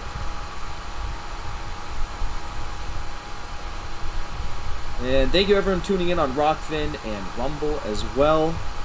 Hope you're all doing good, doing well. Where's everyone tuning in from? We're gonna have a big story next, but where's everyone tuning in from? I know we got people tuning in from all over the world. Type in the chat right now, where are you guys watching from? And hit that subscribe button if you haven't done it yet. Let me know. I'm broadcasting, as always, out of Los Angeles, California. Not sunny Los Angeles, California. It did rain today. We actually had thunderstorms last night and lightning. It's crazy. Bald Eagle, thank you for the super chat. I agree with your assessment on DeSantis. I don't trust any politicians anymore. That's probably a safe bet. Alright, let's see. So we got people tuning in from Iowa, Colombia, Tanzania, St. Louis, New York, Michigan, Arizona, Ireland, Norway, Russia, Jamaica, Australia. Oh, I'm the one who put Jamaica. Russia, Louisiana, Tacoma, Bogota. Oh, we got a lot of Colombians tuning in. Okay, we're going to talk about Colombia tonight. Estonia, Seattle, Texas, Frankfurt, Argentina, Nigeria, Colombia again, Australia, Jamaica. That's somebody else. Philly, NYC, England, Quebec. Damn. That's how many people you got watching. Serbia, Canada. I can't keep up. There's world. So much. The whole world. I'd love to see it though. Michigan, Ontario, Connecticut, Algeria. That might be new. Poland, UK, Portugal, England, Peru, India, Bosnia, China, Vegas. I'm going to be in Vegas. Jimmy Dore and I are going to UFC 276. I think we're going to go to Joe Rogan's show, too. He's going to be at the MGM. Joe Rogan, UFC 2. Israel Adesanya's fighting. It's going to be so good. Brazil, Florida, Serbia, Montreal, Philippines, Ethiopia. Some of these places I don't even know. Thank you, James, for the super chat. Florida has a lot of Ukrainian and Russians in Miami. DeSantis is in an election year. Wouldn't read into it too much. Interesting. I don't know. Yeah, I don't know.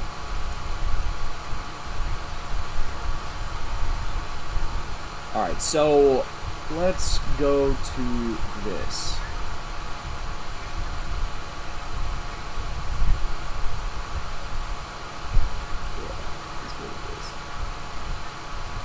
Alright, so thank you everyone for tuning in. Again, if you want to support the show, you can do so by sending a super chat, joining as a member here on YouTube, joining as a member on my locals or my Patreon using the link I'm sending in the chat. Or you can now gift memberships if you want to increase, if you want to expand our community. How many members do we have here on YouTube? I'm curious. You can gift memberships now, and they'll be given out to random people who are tuning in, like our top viewers. They'll be given out, which is kind of cool. We have 241 members. Healthy goal. Let's get to 500 members. Alright. So, let's see here. Okay, let's cover this story. This story's crazy. So,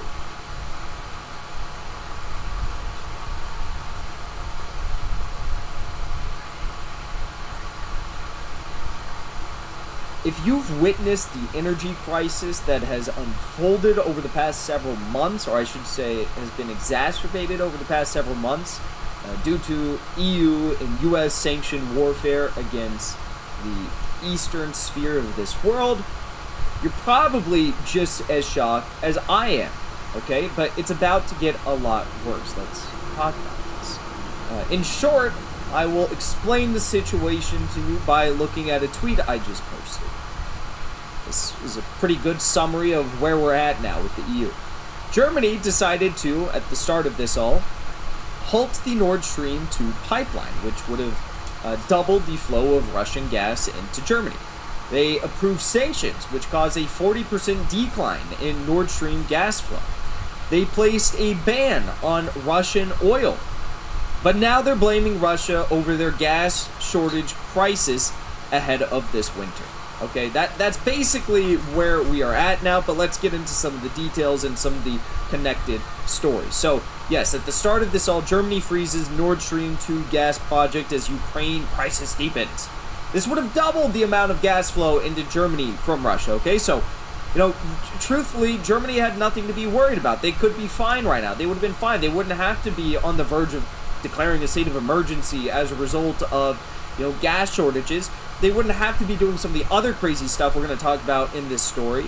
But they decided to go along with Ursula von der Leyen and Habeck and the Green Party and all these people that said, we need to curb our reliance on Russian natural gas. Now they find themselves in a pickle because they need that Russian gas. Okay, so let's look at this. So, Germany recently, just on June 15th, called out Russia over a political gas cut. Now, this part of the story is rich. Russia's Gazprom has slowed deliveries from the Nord Stream pipeline, citing technical issues caused by Western sanctions. Western sanctions, which, oh my god, Germany happened to vote for. Isn't that incredible? So Germany's saying Russia's, you know, they're engaging in political blackmail. They're sanctioning us. This is blackmail. They're slowing the amount of oil or natural gas into our country through the Nord Stream pipeline. And they're citing technical issues, but that's BS. No, it's not BS, because look at this. Look at this. The reason why this is happening, the reason why there's a roughly 40% decrease in overall flows via the Nord Stream pipeline into the EU is because of sanctions that are not allowing Russia to fix and overhaul the Nord Stream pipeline. Russia energy major Gazprom said on Wednesday that it would further reduce the capacity of gas supplies via the Nord Stream pipeline to 67 million cubic meters per day. The company explained it has to halt the operation of one more Siemens gas pumping unit on the pipeline. Quote, due to the expiration of the time before overhaul in accordance with instructions on Rostocken and taking into account the technical condition of the unit, Gazprom is halting the operation of another Siemens gas pumping unit at the Portovaya compressor station, the energy firm's statement said. It detailed that the flow curves will start from 1:30 Moscow time on June 16th. On Tuesday, daily gas pumping was curtailed to 100 million cubic meters, down 167 million cubic meters. Down from 167 cubic meters, rather.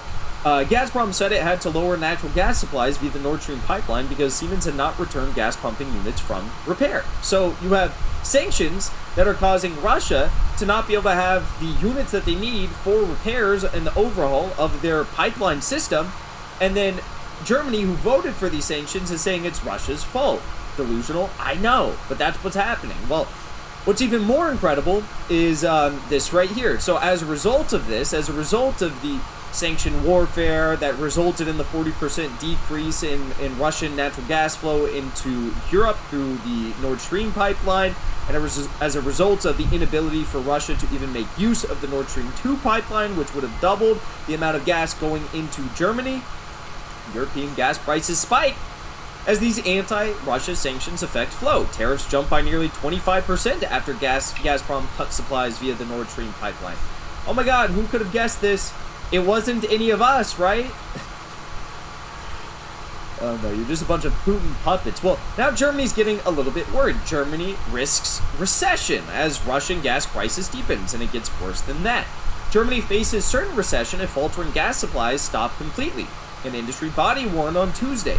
And Italy said it would consider offering financial backing to help companies refill gas shortage to avoid a deeper crisis in winter. European Union states from the Baltic Sea in the north to the Adriatics in the south have outlined measures to cope with the supply crisis after Russia's invasion of Ukraine put energy at the heart of an economic battle between Moscow and the West. The EU relied on Russia for as much as 40% of its gas needs before the war, rising to 55% for Germany, leaving a huge gap to fill an already tight global gas market. Some countries have responded by temporarily reversing plans to shut coal power plants. Well, we'll get to that, don't worry. Gas prices have hit record levels, driving a surge in inflation and adding to challenges for policymakers trying to haul Europe back from an economic precipice. Germany's BDI Industry Association on Tuesday cut its economic growth forecast for 2022 to 1.5% from 3.5% expected before the war began on February 24th. It said a halt in the Russian gas deliveries would make recession in Europe's largest economy inevitable. So you're saying we shouldn't have shut down the Nord Stream 2 pipeline. We shouldn't have sanctioned Russia. Okay. Russian gas is still being pumped via Ukraine, but at a reduced rate. The Nord Stream 1 pipeline under the Baltic, a vital supply route to Germany, is working at just 40% capacity. Moscow says Western sanctions are hindering repairs. Europe says this is a pretext to reduce flows. German economy minister Robert Habeck said the reduced supplies amounted to an economic attack and part of Russian President Vladimir Putin's plan to stir up fear.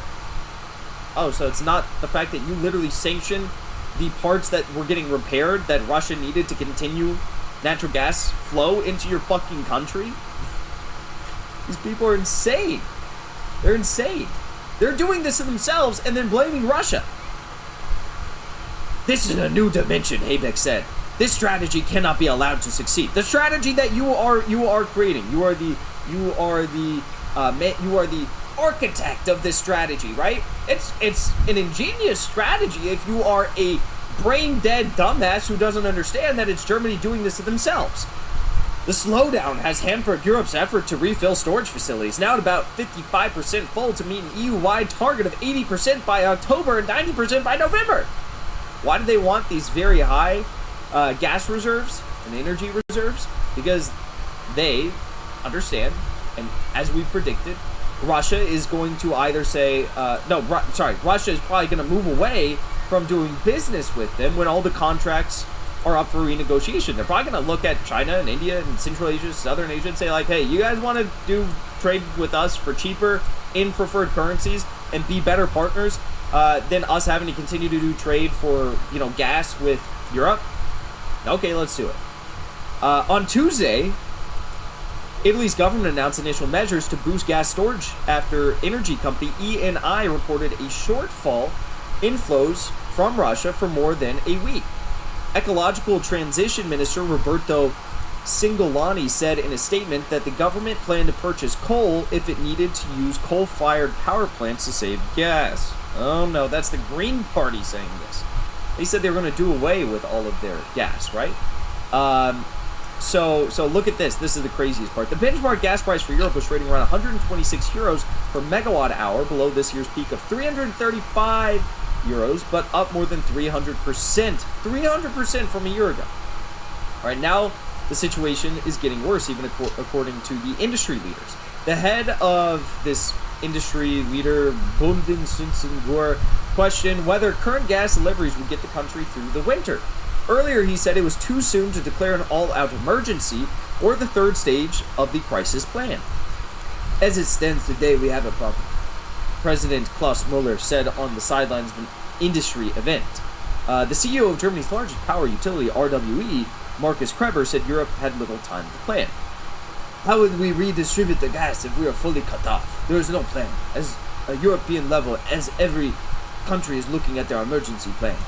So they're looking at their emergency plans. Now they're saying we might have to go with our emergency plans because we literally fucked ourselves so badly and we have no energy reserves. We don't know what to do. We can't all just share the energy. It's not like Italy can cover everyone for natural gas, shortfalls from Russia. What are we gonna do? We might have an answer. Let's look at what the answer. Oh, but first let's also take a look at this. I mean, Ukraine also did this earlier. So Ukraine turned off Europe-bound gas from Russia. This was something we covered. Kiev's. So they're pointing the finger at Russia, but who voted for the sanctions? They're pointing the finger at Russia, but who reduced Russian gas flow into Europe by 40% by way of these sanctions? They're pointing the finger at Russia, but who nixed the Nord Stream 2 pipeline, which would have doubled the natural gas flow from Russia into Germany? They are pointing the finger at Russia, but who decided to turn off a substantial portion of Europe-bound gas from Russia? Kiev cited a force majeure to halt a third of Russian transited gas flow to Europe. So you have 40% of the gas flow to Europe on the Nord Stream pipeline, Nord Stream 1 pipeline, that is now not going to flow. You have a third of all Russian gas transited that Kiev just turned off because they can. This is very dangerous territory for the European Union, but now they're saying that they are going to have to prepare for a total Russian gas cutoff, something we predicted at the start, and we discussed this with the Duran. Moscow's current supply reductions are geared toward avoiding Europe filling storage. International Energy Agency chief Faith Barol has warned the EU to be prepared for the possibility of a complete shutdown of Russian gas exports this winter, calling on the bloc's members to widen the span of measures aimed at preparing for this scenario, the Financial Times reported on Wednesday. Europe should be ready in case Russian gas is completely cut off. The nearer we are coming to winter, the more we understand Russia's intentions, he said, as cited by the news outlet. Commenting on Gazprom slashing 60% of gas supplies via the Nord Stream pipeline last week, which the Russian company stresses is purely technical, Barol said that the cuts are geared towards avoiding Europe filling storage and increasing Russia's leverage in the winter months. Could it be, Barol, that these are actually instead due to Ukraine cutting off gas supplies and Germany and the EU cutting off gas supplies via sanctions, and I don't know, maybe Russia looking at other partners and saying they'd rather do trade with people who aren't going to sanction them and start wars against them? I don't know, could that be it?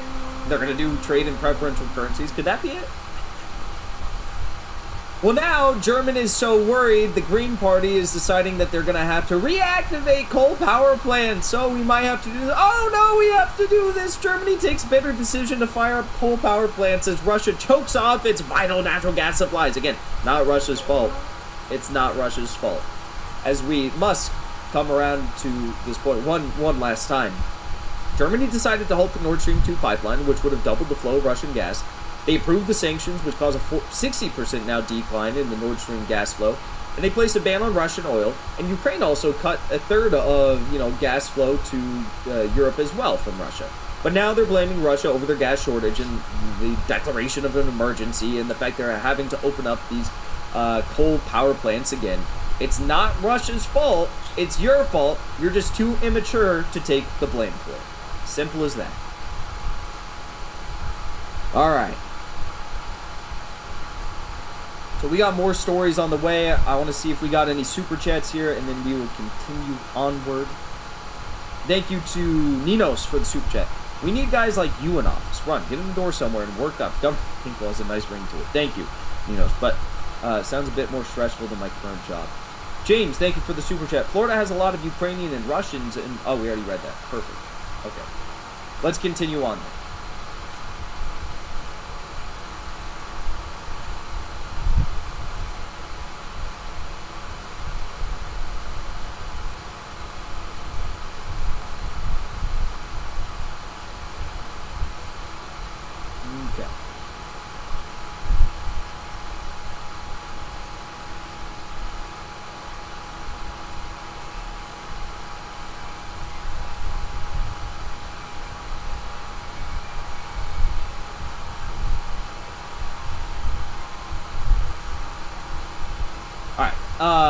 Let's move on to Colombia. Let's talk about this because this is a lot of controversy as of late.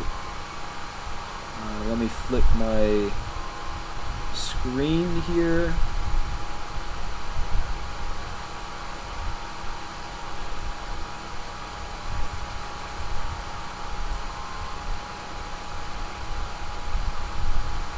Okay. So,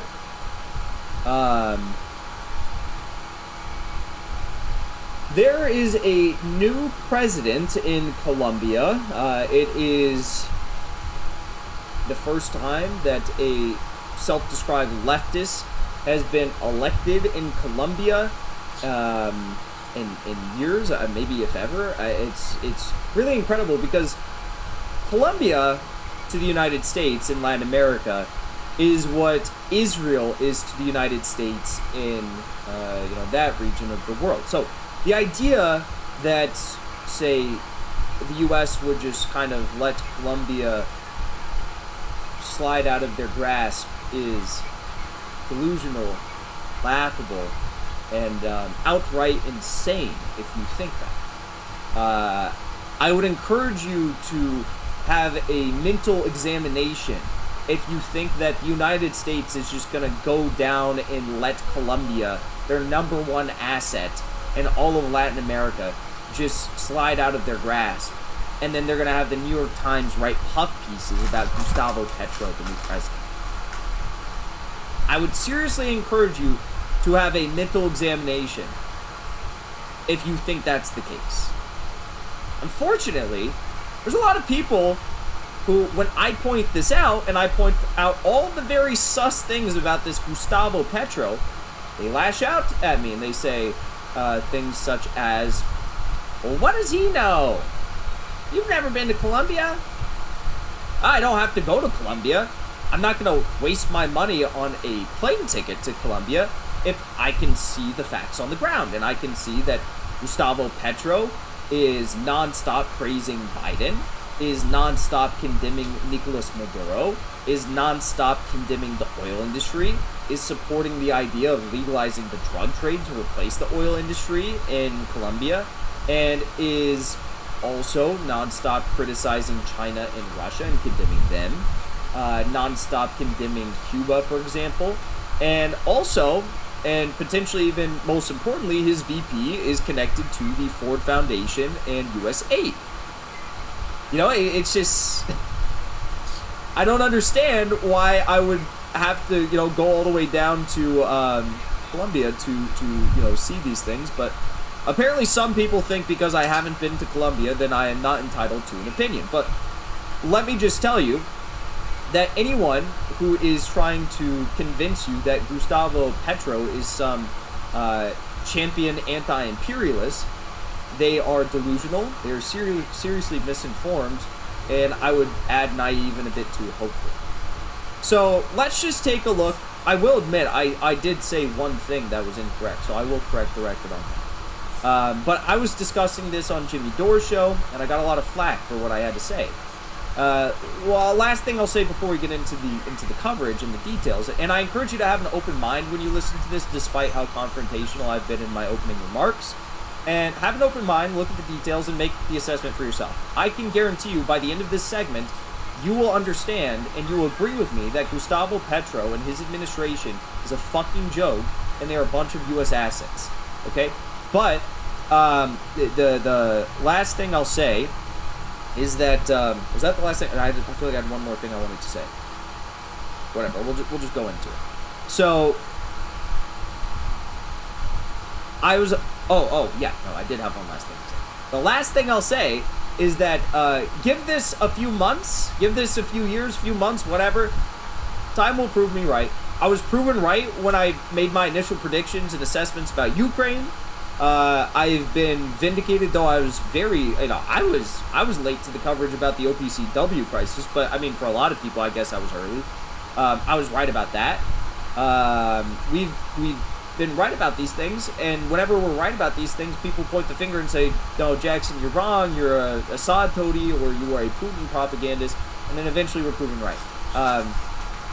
Hate to be the bearer of bad news and say that things aren't as rosy as we might hope them to be in Colombia with this new election, but we will be proven right in due time. Okay, so let's take a look at what I had to say that sparked controversy. And by the way, shocker, this is clipped out of context, and it misses the part where Jimmy and I both say, I hope that we're wrong, and I hope Gustavo Petro ends up being good. And this is like a 12-minute video where we discuss some of the other accolades of Gustavo Petro, and we discuss, his history in full. It wasn't just this hit piece on Gustavo Petro, although that's exactly what this is going to be. This is going to be exposing all the bullshit of Gustavo Petro, but this is what we had to say. So, Venerable Jorge, with the Ukraine flag emoji, nonetheless, tweeted this out. They're an account that clips videos of Jimmy Dore and me and has them go viral on Twitter. And they're clipped out of context, okay? They say, Dore and Hinkle, the newly elected leftist president of Colombia, Gustavo Petro, funded by Soros, ushering in woke ideology. Petro's right-wing rival, Rodolfo Hernandez, was a populist and a real lefty. So that's the one thing I will say. That guy's not a lefty. And I'm not even going to make the argument that he was better than him. I'm not Colombian. I'm not going to make the argument that he's better than him or anything like that. But what I am going to make the argument here, and convincingly make the argument of it, is that this guy Petro, he's a shit. And Petro is a fall lefty propped up by identity politics. Now that part is 100. The other parts are true. Okay, so let's see what we actually said now. This guy and his administration, his lackeys, are funded by the same arms that are backed by George Soros. You look at USAID and the Ford Foundation. So did I say that he was exactly funded by George Soros? No, I said he's backed by the same arms that are backed by George Soros, and I have proof for that. We'll go into that. Ushering in woke ideology into Latin America, and they're saying no to the idea of nationalizing their oil, and yes to the idea of legalizing drug trades with the United States. And yeah, so fingers crossed. I didn't know that about his vice president and the people running with him, that they were all being funded by the same old shifty neoliberals. I didn't know that part, but I know that the recent history of places like Peru, Chile, Ecuador, they've all started like this, then they all ended like Obama. Yeah, there was a guy, another candidate, Hernandez, who was running for president in Colombia, and he was a populist who wanted to nationalize Colombia's oil industry, and worked that too. I misspoke. I don't think he wanted to. He wanted to expand the oil industry significantly. Nationalization was incorrect. He wanted to expand it. That was really, if you look at the campaigns of both Hernandez and Petro, though, Petro's main shtick was that he wanted to do away with Colombia's reliance on oil. He condemned Venezuela a lot for their reliance on oil. He wanted to do away with oil. He wanted green energy, and which is just insane. That like, okay, you want, so you're one of your top, commodities that you produce. You just want to get rid of it. Like, what are you doing? Why not nationalize it and share the profits with the people, and then expand upon other income revenue sources as well. Like, he says he wants to replace it with the legalization of the drug trade. He said he wants to replace it with tourism and increasing taxes, but he also simultaneously wants to create a modestly superior welfare state. It's like, how do you plan to do this while you're also saying you're going to gut the entire oil industry closer with China and investing in industrializing Colombia? And he was seriously out fundraised by the likes of the now president-elect. So you're... That's true. So the guy was a populist. He was an outsider. He did have some support amongst the elite in Colombia, but he was an outsider. To say he was a leftist, that was incorrect. Saying the real lefty got left behind, right? So he didn't get as much funding. The guy who's the real lefty, of course, didn't get the funding. The guy who's the full lefty, looks like you're saying, got all the funding, and he became president. Yeah.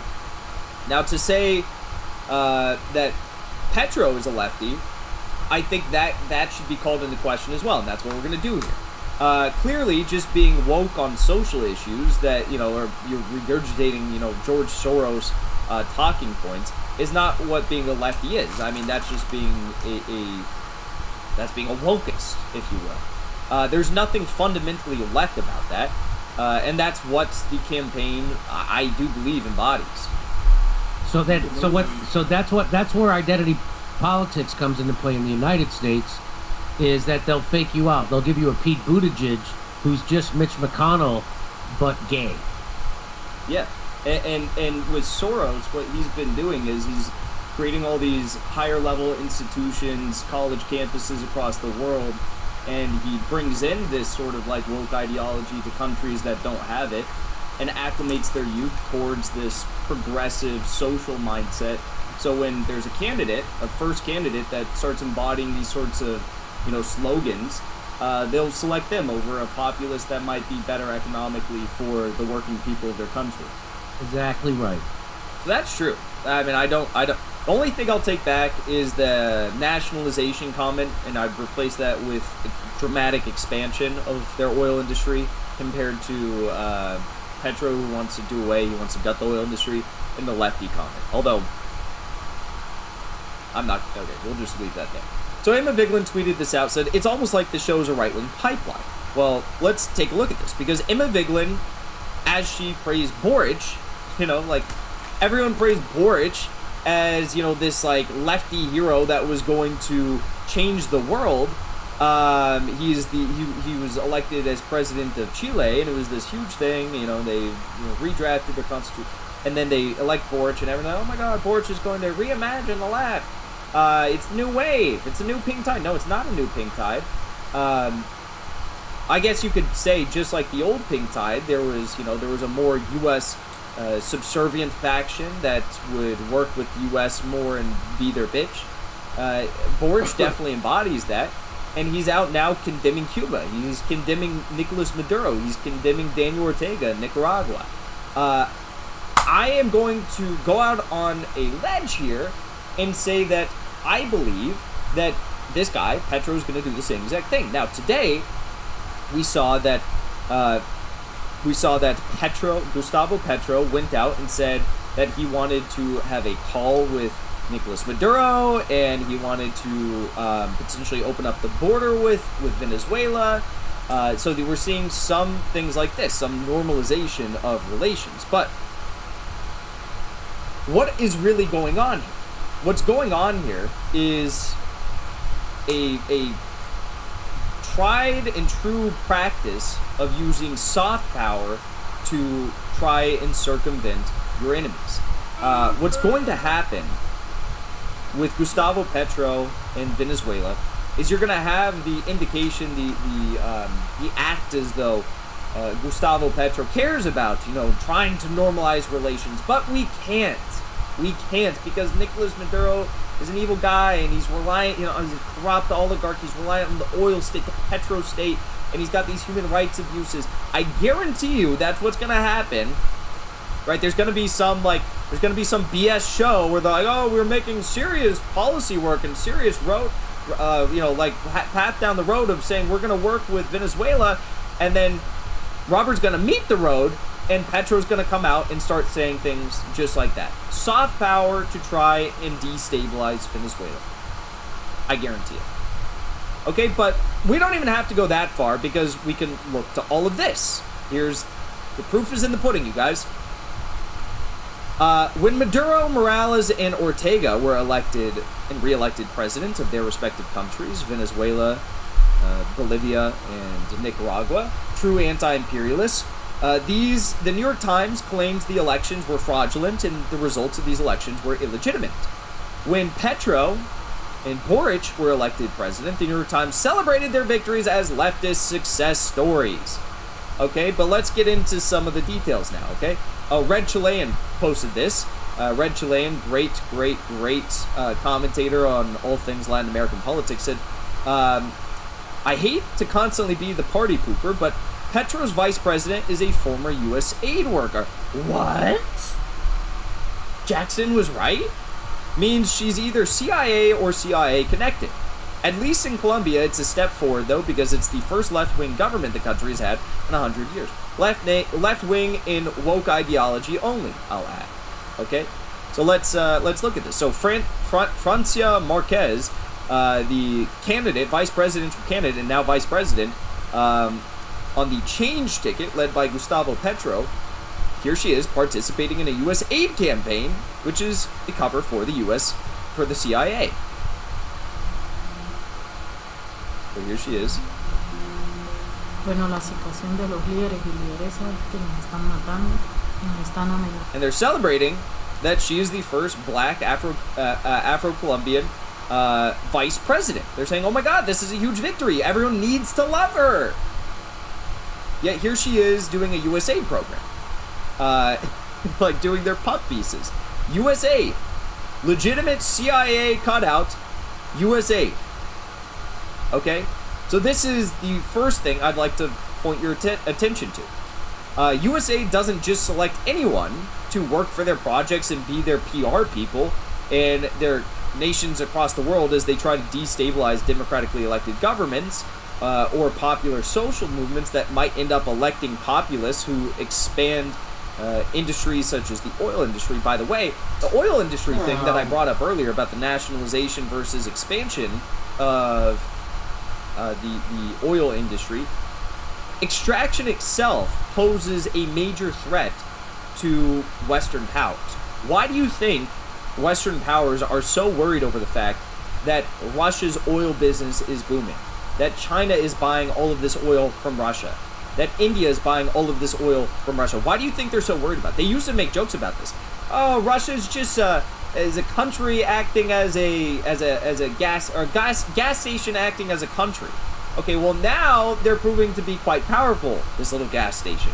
No, extraction itself, a strong oil industry, poses a major threat, especially when we're about to go through a commodities boom, towards the U.S. and the monopolies in the U.S. So the fact that they have a strong oil industry, and one candidate wanted to expand it, and people there want to expand it, and then Petro gets elected and he says he wants to gut it, is very worrying. That's something that the U.S. would want. U.S. aid would want. Okay, but let's keep going here. So, this individual, the vice president, is a part of this organization. She said, I was trained in the process of black communities. So it's a group called Proceso, I forget the name in Spanish, but it's Proceso something or other, and it's PCN. You just remember that, PCN. In the midst of the urgency of defending the territory from the hands of those who promote a policy of death.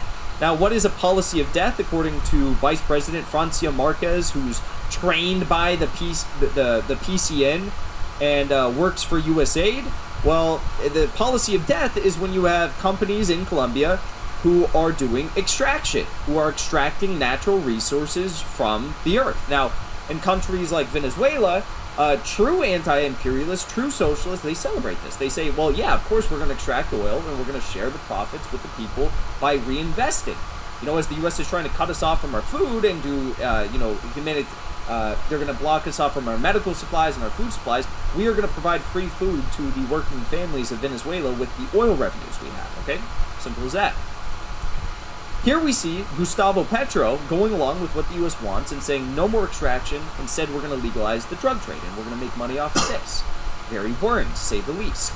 And then, furthermore, we have this right here. So, what is PCN? Well, PCN is a group that apparently trains people to oppose extraction of natural resources in Colombia and move towards drug trade. But it's also a group that has worked in the past with George Soros' Open Societies Foundation. So here we see, back in September of 2021, PCN volunteers are working to combat COVID and respond to COVID. Now, who are they working with? The platform that they designed to respond to COVID is led by the Center for Afro-Diasporic Studies, CEAF, the Black Communities Process, PCN again, which is who trained the current vice president in Colombia, the Afro-Colombian National Peace Council, CONPA, and the Buenaventura Civic Strike Committee, with support of the Ford Foundation and the Open Society Foundations. Okay, so you have this organization, PCN, which is being directly supported, admittedly, by the Ford Foundation and the Open Societies Foundation, and the vice president is working for USAID. Now, I have far more details here. If you've had enough, you know, I'll accept your apologies at any time for the people who came after me today. But let's keep going. Well, here's then Mayor of Bogota, Gustavo Petro, with one Bill Clinton. On May 24th, Bogota holds the first Latin American electric vehicle fair supported by the Clinton Foundation. Oh, so great. He tweeted it out on his BlackBerry in 2013. Oh, this is a while ago, Jackson. This is a while ago. Oh, yeah, it was also a while ago when Gustavo Petro was suppressing labor strikes in Bogota, Colombia as well. Yeah, it was a while ago. It was a while ago, Jackson. Why are you focusing on this old stuff? Okay, well, let's get to some more recent stuff, all right? Let's do that. Here we have some interesting words from Gustavo Petro about Biden. Now, if you know anything about true anti-imperialist powers, Joe Biden and the Democrats will do anything, the liberals will do anything to try and destabilize their governments and try to make sure that they don't work with China, they don't work with Russia, and that they stop extraction, and that they adhere to the Western cultural norms of woke ideology. So you'd think that Gustavo Petro, him being a supposedly real anti-imperialist that cares about the people of his country, would more align with, you know, presidents like Daniel Ortega or Evo Morales or Nicolas Maduro, who are consistently condemning Joe Biden and, you know, U.S. deep state policies that are seeking to destabilize countries like their own. But we actually don't see that with Gustavo Petro. Gustavo Petro, if he were in the United States, would be walking around with a Joe Biden hat. What would happen if Biden and we won the presidential election? Could we raise the country's growth rate to 7% and get the construction of millions of jobs off the ground? If that happens, Trump, Biden, and the human Colombia. So he wrote this article about, you know, well, what if Biden wins? This would be great, right? Here's another article he wrote, puff piece for Biden. What would happen if Biden... oh, wait, that's the same one. Sorry. There's 3 of them he wrote. Oh, where are the other ones? Oh, here's another one. What? No, that's not. Did I really link all the same ones? There's 3 of them. Jesus Christ. Okay, maybe there's somewhere else in here. Whatever.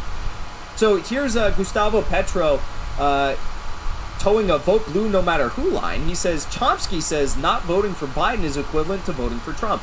Lesson, when fascism is at the forefront, you cannot vote blank or not vote. Okay, so you gotta vote for Biden, everybody.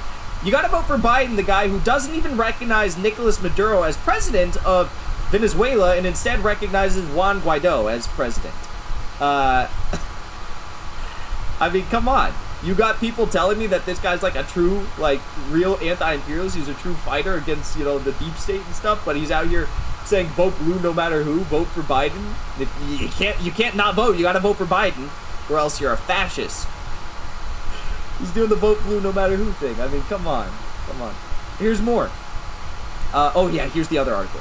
Today I present to you a summary of the column I delivered to the Progressive International. The Progressive International, who, by the way, thinks that Russia was in the wrong for the special military operation that they launched on February 24th, about the world, the market, and the pandemic. We have entered that world organization hand in hand with North America, progressives of Sanders Today, and the campaign for Biden.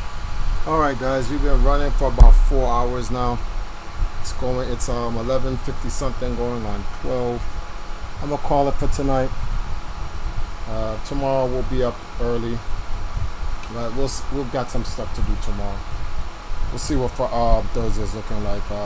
So if anything, we let you guys know. Yeah, we listen to a lot of world news and some crazy nonsense. How many people is in this room? 8 people still watching. Hope you guys learned a lot. I know I did. But we'll definitely catch you guys tomorrow. Who's in the Discord? Oops. Dragon is muted, stated is sleeping. Robin dipped. Yeah, we're gonna call it, guys. If anything, we'll see you guys tomorrow in the daytime. We'll definitely be streaming. Thank you guys for joining us. Later.